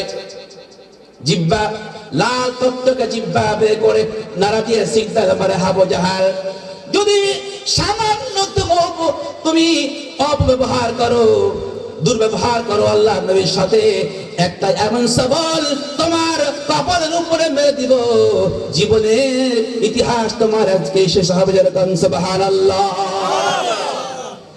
আবু জাহেল তুমি দেখলা, কিন্তু আমরা তো কেউ দেখলাম না। ওই যে এটা ছিল মুহাম্মাদের প্রহরী তার স্রষ্টার পক্ষ থেকে তাকে যে মালিকে নবী বানিয়ে দিয়েছেন, তাকে যে মালিকে ইসলাম দান করে এই জমিনের ভিতরে প্রেরণ করে দিয়েছেন, সে বিশ্বের মালিক, বিশ্বের স্রষ্টা আল্লাহ তাআলা তাকে সাহায্য করার জন্য, আমার মতো একজন কাফেরের কাছ থেকে তাকে নিরাপত্তা দেওয়ার জন্য আল্লাহর পক্ষ থেকে এই নিরাপত্তার ব্যবস্থা আল্লাহ পাক করেছেন। সুতরাং এই সাপের সাথে মোকাবেলা করা আর উপায়কে সম্ভব হবে না। আমাদের দেখে সহ্য করে দাঁড়িয়েছিলাম, তোমরা দেখলে ওই সাপের চোখের রাঙানি দেখলে তোমরা সহ্য করতে পারতে না, জায়গায় পড়ে তোমরা বেহুশ হয়ে দিলে। সুবহানাল্লাহ। গৌর গোবিন্দর অফিসার গল্প শুনে মহারাজ শোনেন, এই হচ্ছে শাহজালাল রহমাতুল্লাহ আলাইহি, হচ্ছে সেই মুহাম্মাদের সৈনিক। মুহাম্মদ তো হাতে শিকলের নেই, আবু জাহেলের ঘর বাড়ি সিংহাসন খাট সবগুলো কাঁপতে শুরু করে দিয়েছিল। মুহাম্মদে আল্লাহর কাছে দোয়া করেছে, মালিক সকল নবীরা মারা গেছে, সকল নবীদের মুজিজাগুলো আল্লাহ পাক তুমি উঠায়া নিয়েছ, আমি যে একটা বিশ্ব নবী, আমি মরার পরে আর কোন নবী আমার জমিনে, তোমার জমিনে আর আগমন করবে না। সুতরাং আমি চলে যাব, তবে কিয়ামত পর্যন্ত আমার যে উলামায়ে কেরাম, আমার এই দ্বীনের দায়ী যারা হবে, এই কালেমার দায়ী যারা হবে, এই আমলের দাওয়াত যারা দেবে, এদের জন্য আপনি আমার সকল মুজিজাগুলোকে রেখে দিবেন। আমার সকল ওয়ারিসিন উলামায়ে কেরাম, হাফেজে কোরআন, আইম্মায়ে মসজিদ, মুয়াজ্জিরিন যারা আছে, আল্লাহর জমিন তারা টিকে থাকবে, তারা জমিনের ভিতরে কালেমার দাওয়াত লাগাবে, ঈমানের কথা বলবে, আমলের কথা বলবে, ইসলামের কথা বলবে, আপনার কথা বলবে, কবরের কথা বলবে, হাসরের কথা বলবে। এই মানুষগুলোকে তুমি বিজয় দেওয়ার জন্য, সাহায্য করার জন্য, আমার সমস্ত অলৌকিক ঘটনাগুলো ওদের জন্য তুমি উপকারী হিসেবে জমিনে রাখবে। যেরকম সুবহানাল্লাহ, লিল্লাহি তাকবীর। আমার ভাইরা, আল্লাহর কাছে নবী দোয়া করলেন, আমি চলে যাব, এই জমিন থেকে বিদায় আমি হয়ে যাব ঠিক, কিন্তু আমার কোন মুজিজা এই জমিন থেকে কিয়ামত পর্যন্ত বিদায় হবে না। যেরকম সুবহানাল্লাহ। এই জন্য যারাই কিয়ামত পর্যন্ত নিবিড়ভাবে নির্বিচার ঈমান শিখে, নির্বিচার আমল করে, নির্বিচার তাকওয়া শিখে এই জমিনে আল্লাহ দ্বীন কায়েমের মেহনত করবে। খোদার কসম করে বলি, আবু জাহেল যেমন পরাস্ত আল্লাহ পাক করেছেন, উতবা সাহেবকে আল্লাহ পাক পরাজিত করেছেন, এভাবে করে গৌর গোবিন্দর প্রাসাদকে খান যে আল্লাহ পাক করেছেন। আজও মুসলিম খাঁটি ঈমান, খাঁটি আমল, খাঁটি তাকওয়া হতে পারলে, আল্লাহ নবীর সুন্নাত শিখে আমল করতে পারলে, এই জমিনেও মুসলমানদের তাকবীরের ধ্বনিতে নাস্তিক মুরতাদ থেকে পালিয়ে যাবে। এই জমিন আবার হবে মুসলমানদের সাম্রাজ্য। কথা বলেন ঠিক কিনা?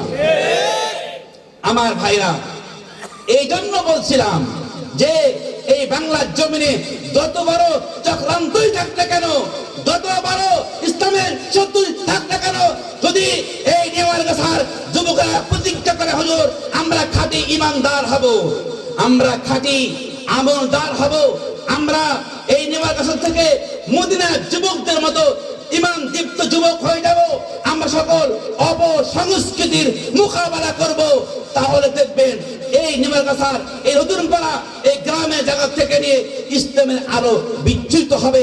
আলো সরতে সরতে সরতে সরতে আল্লাহ পাকে আমাদের সংসদ পর্যন্ত ইসলামের আলোটা পৌঁছাবে ইনশাআল্লাহ। এই জন্যই বলছিলাম যে মুসল্লির উন্নতি কল্পে ওয়াজ হবে ইনশাআল্লাহ। হুজুর মুসল্লির উন্নতির কল্পে ওয়াজ করবেন, তার মানে আপনার ওয়াজ এখনো শুরু হয়নি। ওয়াজ শুরু হয়ে গেছে, এখন শেষের মধ্যে আসছি। আমি আমল বলবো, আমল বলার আগে আমি একখান আয়াত পড়েছি। আল্লাহ তাআলা, মাইকালার ভাই আসছেন, একটু রিপিট কমান। ও আল্লাহ লা ইলাহা ইল্লাল্লাহ, একটুখানি ইকো কমান আর রিভার্ব যেমন সেরকম রাখেন। হ্যালো, আচ্ছা ঠিক আছে। আল্লাহ আল্লাহ লা ইলাহা ইল্লাল্লাহ। আল্লাহ পাক সুবহানাহু ওয়া তাআলা এখানে একটা কথা আছে, চেতনা, মানুষকে একটা চেতনা জাগ্রত করেছে। আচ্ছা বলেন তো, যুবক ভাই যারা আছেন, বৃদ্ধ বাবাজি যারা আছেন, ছোট বাচ্চা হয়তো বুঝবে না প্রশ্নটা, আপনারা বুঝে বলুন।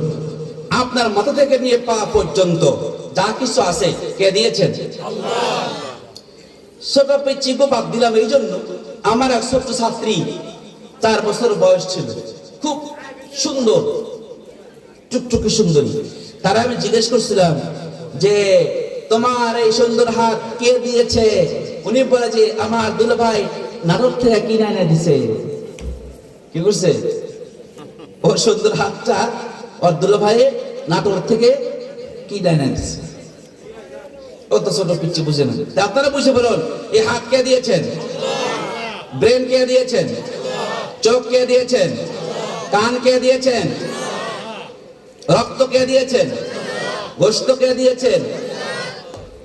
আপনার হার্ট দেখেন, আপনারা আজকে এখান থেকে আওয়াজ উঠে গিয়ে আপনি শ্বাস দিবেন, হৃৎপিণ্ড দেখো অটোমেটিকলি পাঞ্চ করতেছে, চলতেছে। এখানে এক দিক দিয়ে আপনার খাদ্য খাবার থেকে নির্গত ভিটামিনটুকু সেভ করে নিয়ে ওখানে ঢুকতেছে। আল্লাহ তার ঢোকা মাত্রই হৃৎপিণ্ডকে ধরে নিয়েই একে 3 রকমের রক্ত তৈরি করতেছেন। কয় রকমের? 3টা উপকরণ তৈরি করতেছেন, লোহিত কণিকা, শ্বেত কণিকা এবং অনুজ কণিকা তৈরি করে দিচ্ছে। ভিতরে ঢুকে রক্তগুলো খুব মতো সারা গায়ে ছড়িয়ে পড়তেছে। আমার ভাইরা, আল্লাহ পাক বলতেছেন, ও আমার বান্দারা, তোমরা ছিলে নিষ্প্রাণ বস্তু, জান তোমাদের ছিল না, তোমরা ছিলে পানির ভিতরে। কবির ভাই বিডিবি পক্ষের কবির ভাই কিছু 11 পিটিভি ঠিকাদার পক্ষের থেকে কবির লিল্লাহি তাকবীর। দানবীর কবির ভাই পৃথিবীর পক্ষ থেকে 11,500 17,000 মারহাবা, আর জুরুকাম মারহাবা। আল্লাহ গান কবুল করো, জানে মানে বরকত দান করো, নেক সাথে পূর্ণ করো, বিপদ আপদ কাদের দূর করে দাও। আল্লাহ তাআলা দানের ওসিলা করে লক্ষ লক্ষ টাকা ইনকামের তৌফিক দান করে দাও। সকলে বলুন আল্লাহুম্মা আমিন। আমিন ওয়া আমিন ওয়া আমিন। দানকারীর জন্য মওলা জান্নাতের হাউজ আমিন। আমার ভাইরা, আল্লাহ পাক বলতেছেন, ওই সমস্ত বান্দারা, কুনতুম আমওয়াতান ফাহইয়াকুম, তোমরা নিষ্প্রাণ ছিলে, মৃত ছিলে, পানির মতো ছিলে, তোমরা ছিলে। তোমাদের বাবার পিঠের ভিতরে লুকানো থাকা মিলন থেকে বের করা নাপাক পানির ভিতরে আমি তোমাদেরকে নিষ্প্রাণ রেখেছিলাম। সেখান থেকে আমি আল্লাহ পাক মাতৃ গর্ভের ভিতর থেকে একত্রিত করে তোমাদেরকে আমি তিল তিল করে আস্তে আস্তে বড় করে দিয়েছি। পানি থেকে জমাট রক্ত বানিয়ে দিয়েছি, জমাট রক্ত থেকে গোশতের টুকরা, সেখান থেকে হাড্ডি তৈরি হয়েছে। আস্তে করে 40 দিন পর পর এক একটা অঙ্গ প্রত্যঙ্গ তৈরি হয়েছে।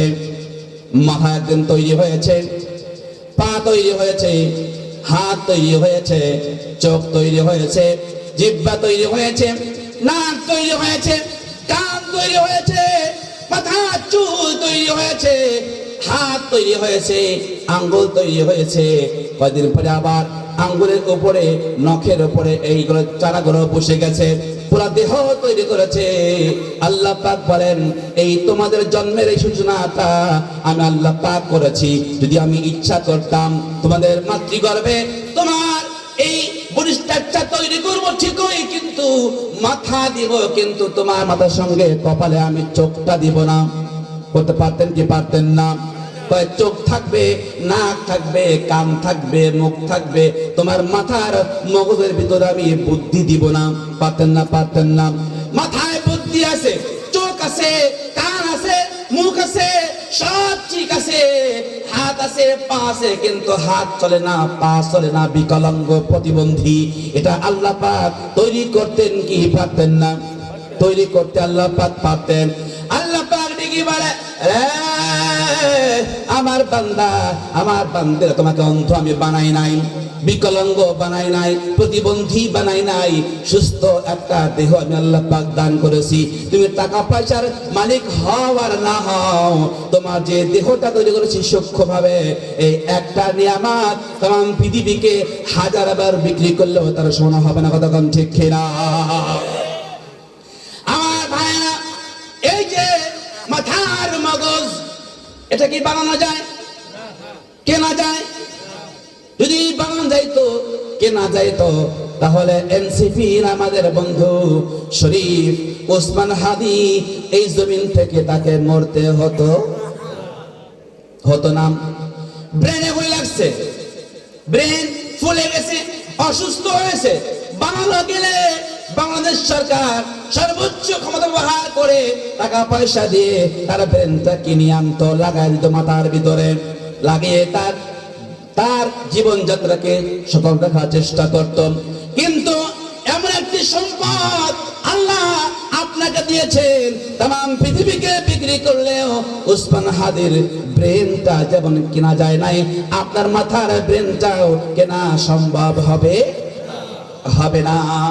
এইরকম নিয়ামত, প্রত্যেকটা নিয়ামত এরকম। চোখ, কান, জবান, জিহ্বা আছে, কথা বলতে পারে না, আছে না নাই? চোখ আছে, গলি, মনি আছে, সাদা আছে, কালো আছে, মনির মাঝখানের এই পয়েন্টটাও আছে, বাট চোখে দেখে না, আছে না নাই? আল্লাহ পাক বুঝালেন, আমার বান্দা বান্দিরা চোখ থাকলে দেখতে পারে না, আমি আল্লাহ পাকের হুকুম থাকলেই দেখা যায়, আমি আল্লাহর হুকুম না থাকলে চোখ থাকলেও দেখতে পারে না। কথা কন একটু ঠিক কিনা? আমার ভাইরা, এই জন্য আল্লাহ পাক বলতেছেন, লাহুম কুলুবুন লা ইয়াফকাহুনা বিহা, ওদের কলব আছে কিন্তু তারা বুঝে না, দিন বুঝে না। তাদের চোখ আছে কিন্তু হক দেখে হকটা চিনতে পারে না, কান আছে কিন্তু কান দিয়ে হকের কথা শুনে আমল করতে পারে না, তারা আমল করে না। আল্লাহ পাক বলে, এই আমার বান্দারা, তোমরা কান দিয়ে শুনলা, আমল করলা না, চোখ দিয়ে দেখলা কিন্তু আমল করলা না। বিবেক আছে, দুনিয়ার সব কিছু বুঝে বুঝে কাজ করতে পারো, কিন্তু তাম পৃথিবীর সমস্ত কুদরতি নিজাম দেখলা কিন্তু আমি আল্লাহর উপরে ঈমান মজবুত করলা না, আমল সুন্দর করলা না। আল্লাহ পাক বলে, উলাইকা কাল আনআমি বাল হুম আযাল্লু উলাইকা হুমুল গাফিলুন।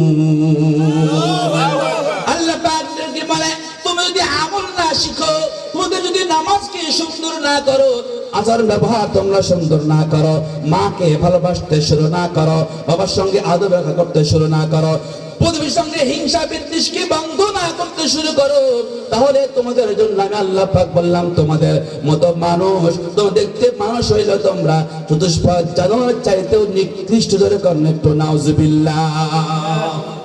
আহারে ভাই, যদি এইভাবে করে আমরা চলে যাই, আমল সুন্দর না এইভাবে চলে যাই, আল্লাহ পাক বলেছেন হাসরের ময়দানে আযাব, এমন আযাব হবে, আল্লাহ পাক জিজ্ঞাসা করে, বান্দা তোমার সমস্ত দেহের ভিতরে অঙ্গ প্রত্যঙ্গ সঠিক করে দিয়েছিলাম, সুস্থ করে দিয়েছিলাম, কামাই করার জন্য তোমার শক্তি দিয়েছিলাম, বুদ্ধি দিয়েছিলাম, সবই ঠিক ছিল, আমার হুকুম কেন মানো না? বান্দা বিভিন্ন জোর প্লেস করবে, আল্লাহ পাক সমস্ত অজরগুলোকে ভাঙবেন, যে না, এটা একটা অজর গ্রহণযোগ্য নয়। সুতরাং আল্লাহ পাক রাগান্বিত হয়ে যাবেন, রেগে আল্লাহ পাক ফেরেশতাদেরকে, তার দিকে ফেরেশতা থাকবে, হুকুম করবেন, খুযুহু ফাকুল্লুহু সুম্মা জাহিম সাল্লুহু।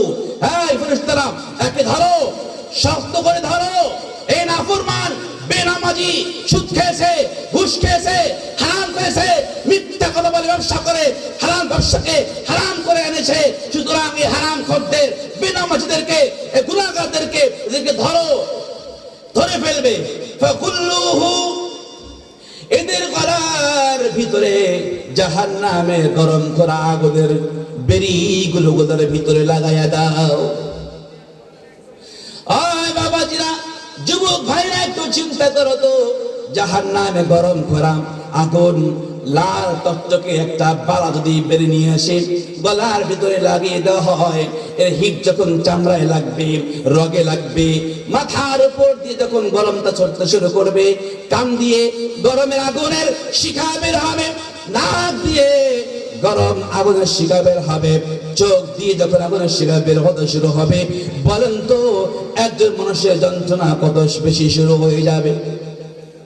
চিৎকার চিৎকার শুরু করবে, আল্লাহর পক্ষ থেকে বলা হবে না আজকে কারো আওয়াজ করার অনুমতি নাই, আওয়াজ করতে পারবে না। আল্লাহ পাক বলবে পায়ের ভিতরে বেরি লাগাও, কোমরের ভিতরে বেরি লাগাও, হয়েছে তারপরে ফি সিলসিলাতিন যারউনা 70 জিরাআন ফাসলুকুহু। আল্লাহ পাক বলবে রে ফেরেশতারা 70 গজ লম্বা শিকল দিয়ে জাহান্নামের আগুনের গরম শিকল দিয়ে ওর মাথা থেকে নিয়ে পা পর্যন্ত পেশা পেশা বাঁধে ফেলো। ফেরেশতারা বেঁধে ফেলবে।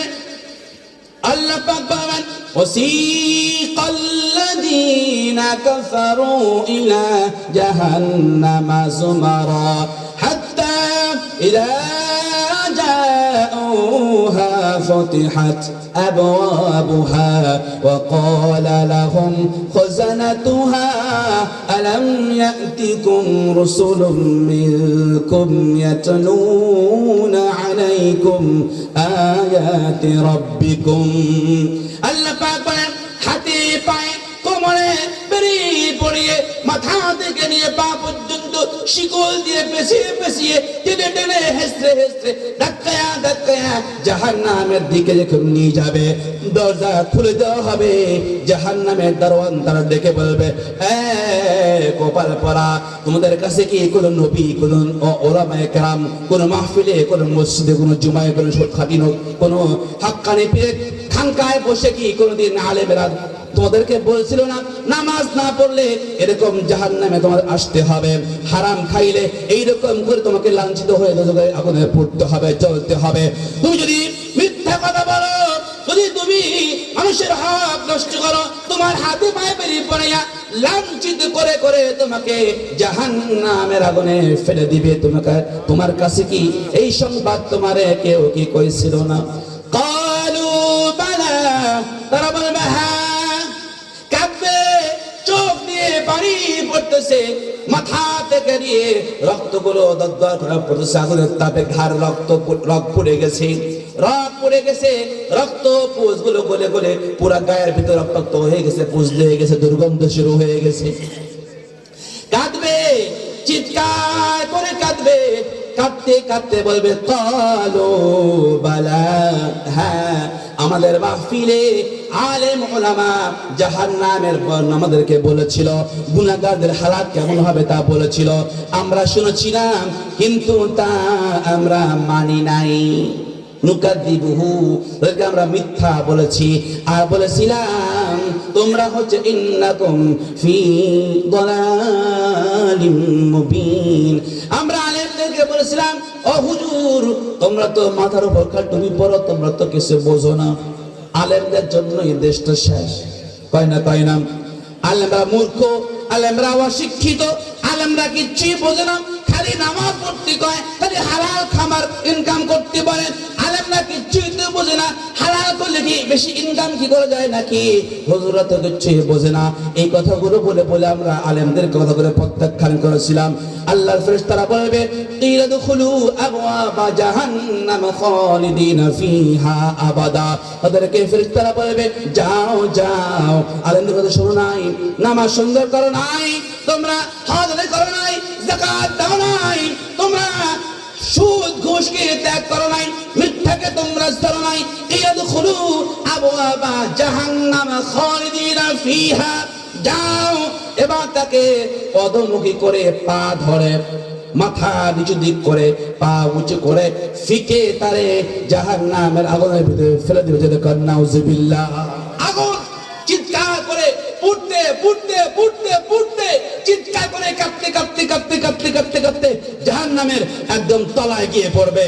এতক্ষণ জ্বলতেছিল 70 বছর, উপর থেকে জ্বলতে জ্বলতে পুড়তে পুড়তে হাড্ডি গোশত মাংস পুড়ে সারখার হয়ে পড়বে তলার ভিতরে। বলার সঙ্গে সঙ্গে সাপ বিচ্ছু কামড়ে তাকে ধরবে, চোখে কামড়াবে, জিহ্বায় কামড়াবে, মাথায় কামড়াবে, বুকে কামড়াবে, পিঠে কামড়ে ধরবে, চিৎকার সিরিসিরি করবে, চটপট চটপট করবে, বিশেষ যন্ত্রণায় পাগলের মতো হয়ে যাবে, মৃত্যু কামনা করবে, ইয়া লাইতানিল কাদিয়া, ও আল্লাহ যদি মৃত্যু হয়ে যেত। আল্লাহ বলবে না, ফেরেশতারা বলবে না, মৃত্যু আর হবে না, মওত আর তোমার হবে না, কারণ মওতকে তোমার সামনে এনে জবাই করে দেওয়া হয়েছে, মওত শেষ, আর কারো মৃত্যু হবে না। তাহলে কি করতে হবে? হাজার হাজার বছর, লাখ লাখ বছর, কোটি কোটি বছর এই আযাব তোমার সহ্য করতে হবে। নাউজুবিল্লাহ। হুজুর এত গুনাহ করেছি, আমাদের জন্য জাহান্নাম অজীব হয়ে গেছে, বাঁচার কি কোনো পথ আছে? বাঁচার পথ আছে? কি করলে বাঁচা যাবে? সবগুলো গুনাহ থেকে তওবা করার জন্য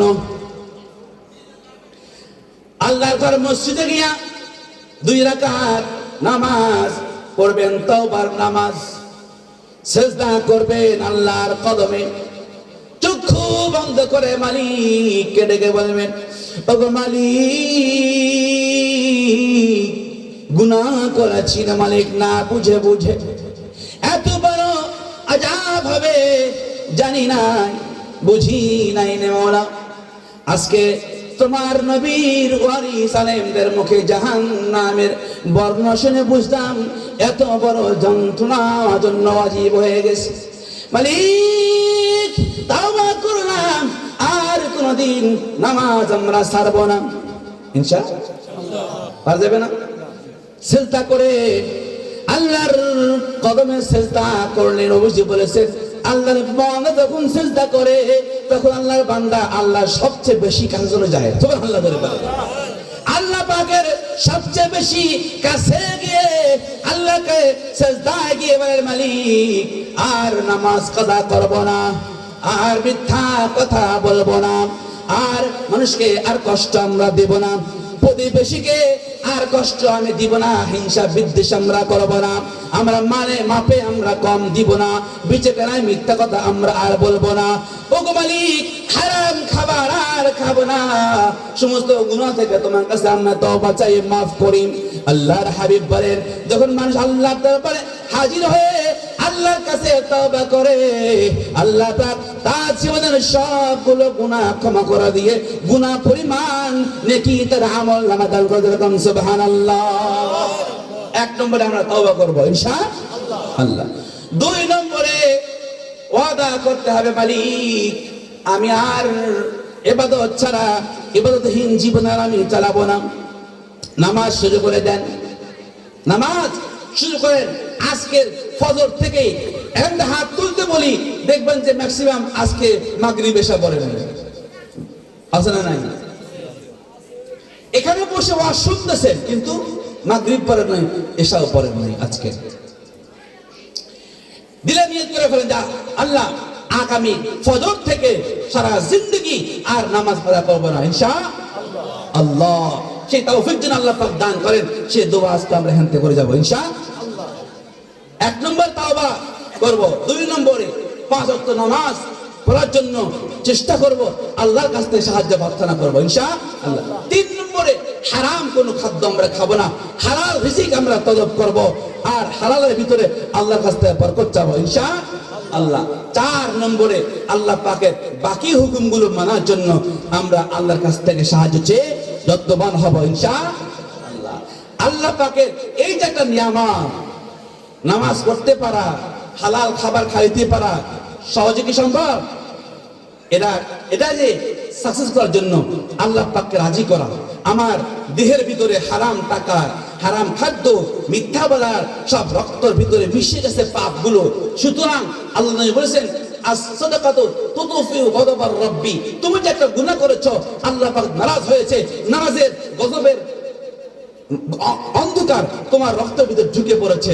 বলছি তাহলে রক্তের ভিতর থেকে গুনাহের অন্ধকার গুলো, কলজার ভিতর থেকে গুনাহের অন্ধকার গুলো, গুনাহের স্পট গুলোকে বের করবে কেমনে করে?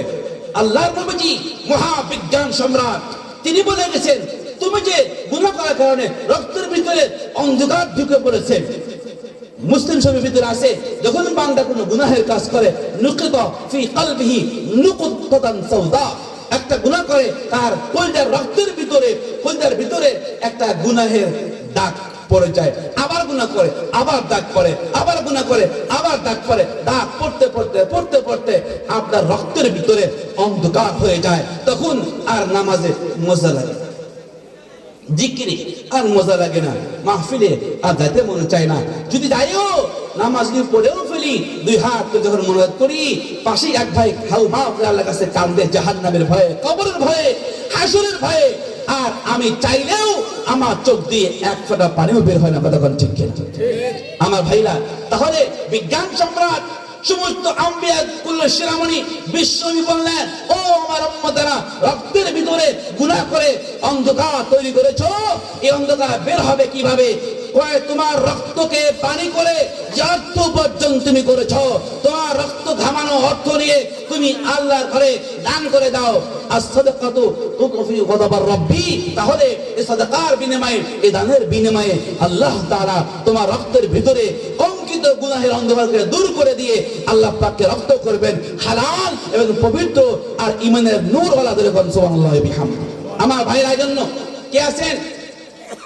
মৃত মার জন্য, বাবার জন্য এবং নিজের জীবিত সন্তানদের সুমঙ্গল ভবিষ্যৎ কামার জন্য, রিজিকের বরকতের জন্য, বিপদ থেকে বাঁচার জন্য, নেককার আল্লাহর বান্দা হওয়ার জন্য, বিশ্ব নবীর খাঁটের যে উম্মত হওয়ার জন্য আল্লাহর ঘরে ৫,০০০ টাকা দান করবেন। কেসে মেহরবানি করে বলুন তো, এই গভীর আবু বকর সিপলগাতি ৫০০ টাকা আল্লাহ কবুল করেন। নিয়ার কাছে রাসেল ৫০০ টাকা মারহাবা। ১৪টি মেয়ে বাচ্চা দান করেছেন, ৩০০ টাকা দাম তুমি আল্লাহ কবুল করো। জানে মালে ইমানে বরকত দান করো। আপনার ৩০০ ৩,১০০ সব উদ্দেশ্য লিল্লাহ তাকবীর। আগে তাকবীর করে দিচ্ছে ওই যে আল্লাহ সবুজ সাহেব দিয়েছেন ৩,১০০। বাজে আছেন তো? হ্যাঁ, আপনি তো জন্মে ভালোবাসেন। হ্যাঁ, আমি যাচ্ছিলাম এটা একটু পুরো করে দিয়ে দিত। হ্যাঁ, আচ্ছা, ভাই আরো জন্মে ভালোবাসে। লিল্লাহি তাকবীর।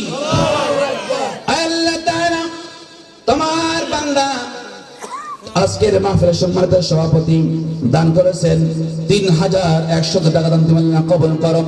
জানে মালে ইমানে বরকত দান করো। মালিক তুমি মেহেরবানি করে তোমার বান্দাকে দ্বীন ইসলামের প্রহরী বান্দা হিসেবে কবুল মঞ্জুর করো, নেক আশা তুমি পূর্ণ করো। আল্লাহ পুরাপুরি মুকাম্মাল ইমানের মালিক বানিয়ে দাও। যারা মারা গেছে প্রত্যেক কবরগুলোকে জান্নাতের টুকরা হিসেবে কবুল করে নাও। সকলে বলেন আল্লাহুম্মা আমিন। দানবীর আবু শামা ৫০০ টাকা মারহাবা। আল্লাহ কবুল করো দান। মারা দাও তার মা ৬ জন ছোট ছোট বন্ধু ৬০০ টাকা মারহাবা। আজ টাকা মারহাবা। কিয়ামতের ময়দানে আল্লাহ পাক বলেছেন, ভাই ভুলে যাবে, বোন ভুলে যাবে, মা ভুলে যাবে, বাবা ভুলে যাবে, শুধু দিনী বন্ধুরা কিয়ামতের ময়দানে একে অপরকে সাহায্য করবে। চিৎকার করে কন্যা একটু মারহাবা। এই ছয় বন্ধু দান করেছে ৬০০ টাকা। আল্লাহ নেক আশা পূরণ করে দাও, লেখাপড়া ভালো করে দাও। আল্লাহ লক্ষ লক্ষ টাকার মালিক ভাতা বিধান করো। লিল্লাহি তাকবীর। দানবীর আব্দুল আজিজ ১,০০০ টাকা মারহাবা। আল্লাহ তুমি কবুল করো। বাবা মারা গেছে না বেঁচে? আল্লাহ বাবা মারা গেছে, তুমি বাবার কবর মাফ করো, বেহেশতি হিসাবে কবুল করো। আল্লাহ তাআলা দানকারী রিজিকের বরকত দান করো, মুসিবত তুমি দূর করো। ওগো মালিক তুমি লক্ষ লক্ষ টাকার মালিক হিসাবে কবুল করো। লিল্লাহি তাকবীর। হাজী জামাত আলী শ্রীফলগাতি ১,০০০ টাকা দিয়ে দান মারহাবা। আল্লাহ কবুল করো দান, বাড়া দাও তার মান। মিলন দান করেছেন ৫০০ টাকা।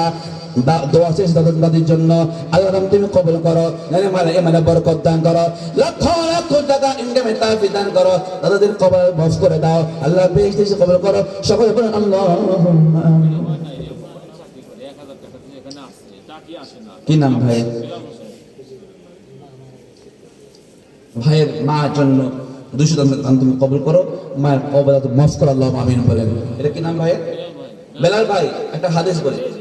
আজ আমি চাইতেছি না ভাই, একটা হাদিস শুনি। নবীজি হযরত বিলাল রাদিয়াল্লাহু আনহুকে ডাক দিয়ে, বিলাল সাহাবী এমন ছিলেন যার শুধু পরনে একটা কাপড় ছিল, যিনি মানুষের গোলাম ছিলেন, সে গোলামকে হযরত আবু বকর সিদ্দিক কিনে নিয়ে তাকে মুক্ত করে দিয়েছেন। সেই বেলাল যার কাপড়, একটা কাপড় ছাড়া কিছু নাই, ঘর নাই, বাড়ি নাই, ব্যবসা নাই, বাণিজ্য নাই, কিচ্ছু নাই, নবীজির কাছে কিছু খাবার দান আসলে দিলে বেলাল খায়, না হলে খায় না। এত জীর্ণ শীর্ণ অভাবী একজন সাহাবীকে আল্লাহর নবী ডেকে বললেন, হে বেলাল, ইয়া বেলাল আনফিক, হে বেলাল তুমি দান করো। সুবহানাল্লাহ বলেন। 2 হাত ভরে তুমি দান করো, আরশের মালিক তোমাকে কম দেবে না। যদি এখন সুবহানাল্লাহ। তার মানে বেলালের মতো অভাবী মানুষকে আল্লাহ নবীজি দান করতে নির্দেশ দিয়ে বুঝাচ্ছেন বেলালের জন্য দান করা উচিত। তাহলে যাদের আছে তাদের কত উচিত, হ্যাঁ? আর বেলাল এমন একটা নাম, জান্নাতি নাম, বেহেশতি নাম, যেই নবীজি যেই সাহাবীর দিকে তাকায়া নবীজি দানের জন্য হুকুম করেছেন পৃথিবীর সমস্ত উম্মতকে, যেরকম সুবহানাল্লাহ। সুতরাং আমি দোয়া করি আল্লাহ পাক যেন আমার বেলাল ভাইকে আজকে যে 1000 টাকা দিবে, আমি দোয়া করব আমার ভাইকে এই আজ থেকে নিয়ে আগে বছর এই দিন আসার আগে সারা বছর যে ইনকাম করে তার থেকে অতিরিক্ত যেন আল্লাহ পাক সেই কয়েক লক্ষ টাকা বেশি আল্লাহ পাক তাকে ইনকাম দান করে। আল্লাহ আমিন বলেন। কারণ ভাই যে কয়েক লক্ষ টাকা চায়, যে কয়েক লাখ টাকা চায়, 5000 দিলে আমি দোয়া করবো আল্লাহ পাক 5 লক্ষ টাকা ভাই বেশি দান করেন, দোয়া করে দেবেন ইনশাআল্লাহ। দেখি আমার বেলাল ভাই কত চান আল্লাহ তাআলার কাছে, দোয়া করে দিও বলেন। বেলাল ভাইটা এখানে রাখলাম, ওই যে বাসে বন্ধটা রাখেন না ফেরত দেওয়ার জন্য, ভাঙতি করার জন্য রাখলাম। এটা কি করেছে? মাশাআল্লাহ, দোকানদার ভাইদের পক্ষ থেকে অনেকগুলো টাকা আল্লাহ কবুল করে, আল্লাহুম্মা আমিন বলেন। এটা আর 200 টাকা আল্লাহ কবুল করো, আল্লাহ আমিন বলেন।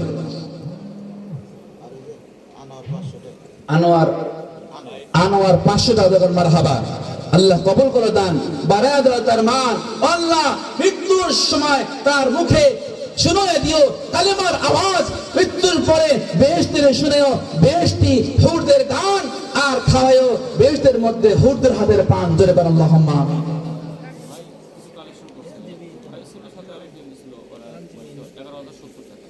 লিল্লাহি তাকবীর। নাম কি? রবিউল ইসলাম ভাই এবং তার ফ্রেন্ডরা মিলে বিভিন্ন জায়গা থেকে নিয়ে দান করেছেন 11,070 টাকা, যেরকম মারহাবা, মারহাবা। আল্লাহ তুমি কবুল করো, ও নবীজির সাহাবীদের মতো দিনের প্রহরী হিসেবে কবুল মঞ্জুর করো, বিপদ আপদ থেকে হেফাজত করো, আল্লাহ রোগ বালা মুসিবত থেকে হেফাজত করো। আল্লাহ যারা মারা গেছে প্রত্যেকের কবরগুলোকে জান্নাতের টুকরা হিসেবে কবুল করো। সকলে বলুন আল্লাহুম্মা আমিন। আমিন ওয়া আমিন ওয়া আমিন। ভাই ওই যে বেলাল ভাই হাত দেখাচ্ছে, আমি আবার দূরে চোখে দেখি না তো, একটু হাতটা গরম করি, কার সাথে মুসাফা হয় না এখন পর্যন্ত। আমি এখন বেলাল ভাইয়ের সাথে মুসাফা করবো, আরাফাত আর আমির দুজন বন্ধু মিলে 517 টাকা, মারহাবা, আল্লাহ কবুল করো, জান্নাতি বন্ধু হিসেবে কবুল করো। আব্দুল হান্নান 500 টাকা, মারহাবা, আল্লাহ কবুল করো, জানমানে ইমানে বরকত দান করো। ও আল্লাহ এই যুবকরা দান করে আল্লাহ প্রত্যেককে তুমি লাখপতি কোটিপতি হওয়ার তৌফিক দান করো, ইসলামের শরীয়তের ভিতরে আল্লাহুম্মা আমিন। রবিউল ইসলাম ভাই নিজের থেকে কতগুলো দিয়েছেন? এটা তো আমি কম্পিউটারই করতে পারি। 1 2 3 4 5 6 7 8 9 10 লিল্লাহি তাকবীর। না ব্যাকে ঘুমাইতেছে, আমি গলার রোগী, আমি কইতেছি জোরে, আমার গা ঘেমে যেতেছে, সব কিছু কোটমোট খুলে ফেলাই যেতেছি, আর আপনার আওয়াজ দেন না। তাকবীর দিন জোরে, ওকে? হ্যাঁ, বেলাল ভাই তো কইতেছেন না কেউ। রবির ভাই কালেকশন করে দিচ্ছে 11,070, আবার নিজে দিল 5,000, তাও ওই নাই। আর বেলাল ভাই দিছে 2,000, 1,000 দিয়ে আবার 1,000 দিছে, হয়ে গেছে কি ব্যাপার? আপনারা কি ঘুষ করতেছেন নাকি? এটাতে 3,000 দিছে এটা গোলাপ। ও আগে দিছে। না না, এটা আপনি হাতের ডাব দিয়ে আর দুইটা দিছে। এবার বলে দাও ওখান থেকে কত দিব? 3,000। ও 3,000 না, মাশাআল্লাহ, লিল্লাহি তাকবীর। আল্লাহ তাআলা আমার উলিজার ভাই বেলাল ভাই আমার কথা রাখছে, আল্লাহ বন্ধুদের কথা রাখছে, ব্যাকের কথা রাখছে। মালিক তুমি আমার বেলাল ভাইয়ের কথা রাখো সকল দোয়ার সময়, সারা জীবন যত দোয়া করবে মালিক তুমি মেহেরবানি করে আমার বেলাল ভাইয়ের সকল দোয়াগুলো কবুল মঞ্জুর করবে, আল্লাহুম্মা আমিন বলেন। আল্লাহ আমার ভাইকে 3 লক্ষ টাকা বেশি ইনকামের তৌফিক দান করে দিও। আল্লাহ তাআলা বিপদ মধ্যে মুক্ত করে দাও, নিকাশা পূর্ণ করে দাও, রিজিকে বরকত দান করে দাও। যারা মারা গেছে প্রত্যেক কবরগুলোকে তুমি জান্নাতের বাগান হিসেবে কবুল করো, সকলে বলেন আল্লাহুম্মা আমিন। আমার প্রিয় ভাই রবিউল ভাই 5,000 টাকার কম মারহাবা, আল্লাহ কবুল করো দান, বানায়া দাও তার মান। আল্লাহ দান করেছে 5,000 টাকা, আল্লাহ তুমি ঘুরায় দাও তার ভাগ্যের চাকা। মৃত্যুর সময় কঠিন মুহূর্তে তুমি নবীর সাথে করে দিও দেখা, আল্লাহুম্মা আমিন। জোরে করেন আল্লাহুম্মা আমিন। দাদি নানির জন্য দোয়া চাইছে। লিল্লাহি তাকবীর। আল্লাহু আকবার। ওয়ালিদ আজান দাদি নানি। দাদি আর নানির জন্য দোয়া আছে 1,000 টাকা দিলে কান মারহাবা। আল্লাহ দান কবুল করো, জানে মালা ইমানে বরকত দান করো, নিকা সাথে পূর্ণ করো, নানির কবরকে বেহেশতে চুমরা সে কবুল করো, আল্লাহুম্মা আমিন। আর বিদেশ বাইরে থেকে তো দেশের বাইরে থেকে 500 টাকা দোয়া চাইছে। বাবু বিদেশ থেকে কিন্তু 500 টাকা চলে। কিসে নাই কাছে নাই, উপস্থিত কাছে নাই তো। আপনার কি হয়? না আত্মীয় ওই চাচা ভাই, চাচতো ভাই, আমাতো ভাই। আপনার মামাতো ভাই তো বিদেশ থেকে তো 5,000-10,000 ডলার কমপক্ষে 1,000 টাকা দিতে করে, আল্লাহ যদি করে দিছি। দোয়া করে দিব। এই তো আমরাও অলরেডি টিকিট কেটে ফেলছি, আমরাও চলে যাব আল্লাহ নবীর দেশে। আর হচ্ছে দোয়া করে দিব। আপনি কয় নিবেন? আর 1,500 দিয়ে দিন। আর ব্যবহার হুজুরের নাম কি নাম বললেন? ওয়ালিদ নাকি তোমার নাম কি? বাবু বাবু বাবু। বাবু 500 দান তুমি কবুল করো, নেক হায়াত দান করো। বিদেশ থেকে লাখ লাখ টাকা ইনকাম করে আগামী মাহফিলে 10,000 টাকা দেওয়ার তৌফিক দান, আল্লাহুম্মা আমিন বলেন। লিল্লাহি তাকবীর। জিয়াউর রহমান বাবা মা যত আছে 2020 টাকা দিলে কান মারহাবা। আল্লাহ 2000 এর উপরে তোমার বান্দা দিল 20, আল্লাহ তুই তার মওতের সময় নবীর সাথে দেখা করায়া দিস। আল্লাহ আমিন কই না। নবীর সঙ্গে দেখা হইলে কালেমা জবান থেকে বের হবে, কালেমা বের হলে ঈমান নসিব হবে, ঈমান নসিব হলে আল্লাহ পাকের জান্নাতের মেহমান হওয়া যাবে। জিল্লা কন্না একটু মারহাবা। আল্লাহ তুই মেহেরবানি করে লক্ষ লক্ষ টাকা ইনকামে বরকত দান করে দাও, নেক সাথে পুরা করে দাও, মুসিবতের হেফাজত করো। যারা মরে গেছে প্রত্যেক কবরগুলোকে জান্নাতের টুকরা হিসেবে কবুল করো, সকলে বলে আল্লাহুম্মা। কামাল হোসেন কি না, কি কাজ করে? 500 টাকা করতে পারবেন? আল্লাহ কামাল হোসেন বলেন তুমি কবুল করো, তাহলে মনে মনে বরকত দান করো। আল্লাহ লক্ষ লক্ষ টাকা ইনকামে বরকত দান করে দাও। নাসিম 1,000 টাকা দিলে কান মারহাবা। আল্লাহ কবুল করো দান, বাড়া দাও তার মান। আল্লাহ ইমান আমলে বরকত দান করো, নেক আশা তুমি পূর্ণ করো। ওগো মালিক যারা মারা গেছে তাদের সকলকে তুমি বেহেশতি হিসাবে কবুল মঞ্জুর করো, সকলে বলেন আল্লাহুম্মা আমিন। আল্লাহ আল্লাহ আল্লাহু লা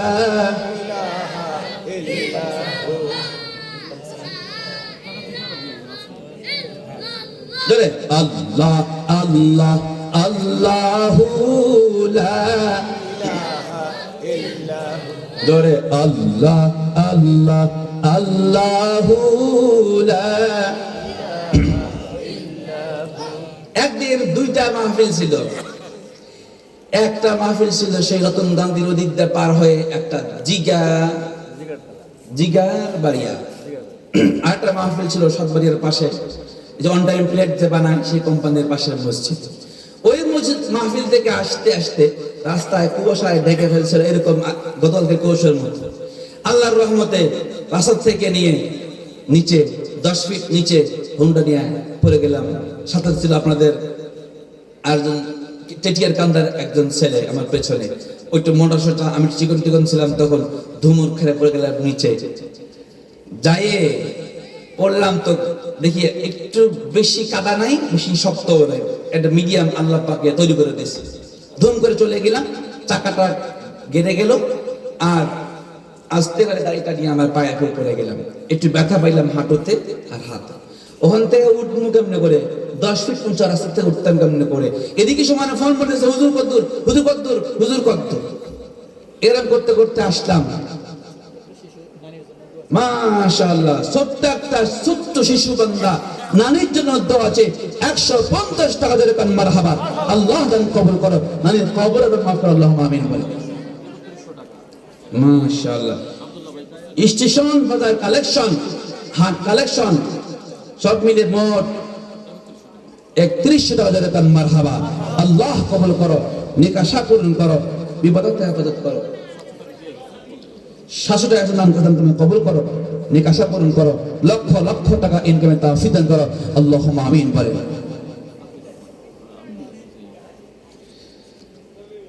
দানবীর প্রিয় ভাই, কলিজার ভাই কালেকশন করে দান করেছেন আতিয়ার ভাই 21,400 টাকা ধরে কান মারহাবা,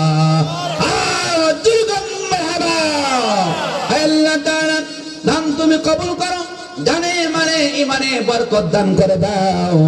আল্লাহ তুমি মেহেরবানি করে আমার ভাইয়ের হাতে বরকত দান করো, ইসলামী চেতনা তুমি জাগ্রত করে দাও, ইমানের একজন সৈনিক হিসেবে কবুল করে নাও, অর্থ সম্পদে তুমি বরকত দান করে দাও।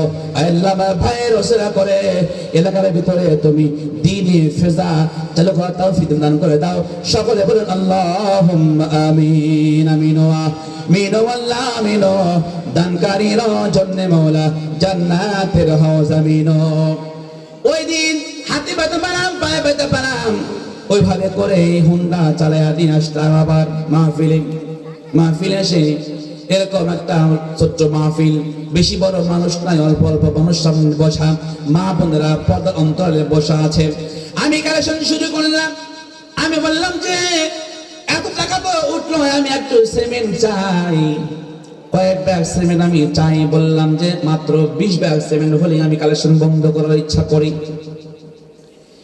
আল্লাহর বান্দারা, আল্লাহর বান্দিরা এত বেশি দান করলো, গুনতে গুনতে গুনতে গুনতে গুনতে গুনতে দেখলাম 125 ব্যাগ সিমেন্ট হলো। যেরকম সুবহানাল্লাহ। আমার ভাইরা 125 ব্যাগ সিমেন্ট দিয়েছে ছোট্ট একটা ভাঙ্গা মাহফিল থেকে। এত বিশাল মানুষের মজমা, মা বোনরা বসেছে অনেকগুলো, এবার কাছ থেকে আমি কি মাত্র 25 ব্যাগ পাবো না? বলেন পাবো না? মোটামুটি পাইতে পারেন। সাবেক সভাপতি মৃত আবু সাইদ কাজী, তার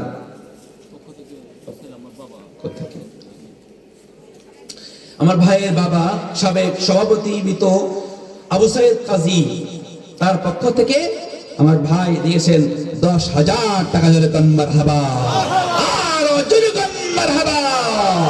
আল্লাহ তাআলা আমার প্রিয় ভাইয়ের দান তুমি কবুল করো, জানে মানে ইমানে বরকত দান করো। আল্লাহ মেহেরবানি করে আমার ভাইকে ব্যবসায় দিয়ে বরকত দান করে, কোটি কোটি টাকার মালিক হওয়ার তৌফিক দান করে দাও।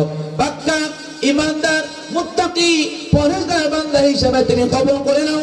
আল্লাহ সন্তানদেরকে মানুষের মতো তৌফিক দান করে দাও, স্বামী স্ত্রী বিল মহব্বত তুমি দান করে দাও। ওগো মালিক আল্লাহ, তুমি মেহেরবানি করে তুমি তোমার বান্দার পরিশ্রম খেদমতের উসিলা করে এলাকার সকল বান্দাদেরকে নামাজি মুত্তাকি বানিয়ে দাও। যুবকদেরকে তুমি মদিনার মতো আল্লাহ ঈমান দীপ্ত যুবক হওয়ার তৌফিক দান করে দাও। সকলে বলেন আল্লাহুম্মা আমিন। সোনার মদিনা আমার প্রাণের মদিনা, সব ভুলিব কিন্তু তোমায়। লিল্লাহি তাকবীর। একজন নাম না বলে দিয়েছে 510,000 মারহাবা।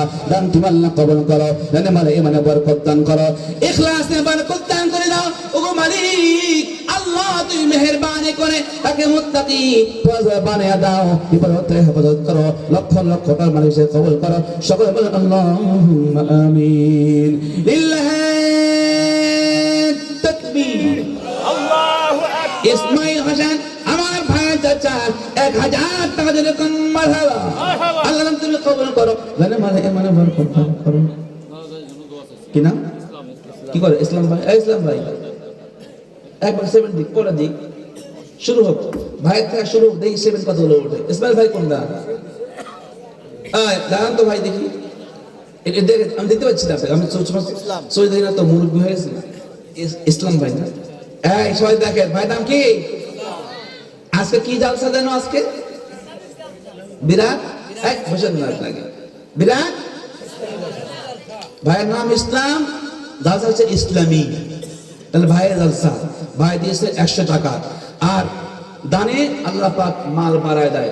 ভাই তো নিয়ত করেন 1 ভাগ সেবা শুরু করেন ইনশাআল্লাহ, এবার শুরু বাকি। হ্যাঁ দেখছেন ফাউল আছে। লিল্লাহি তাকবীর। আল্লাহু আকবার।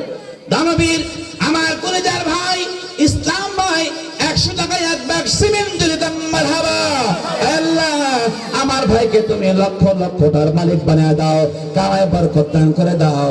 আয় আল্লাহ তুমি মেহেরবানি করে আমার ভাইয়ের ওসিলা করে এখন এখান থেকে 100 ভাগ সিমেন্টের জন্য মানুষের দিল তৈরি করে দাও।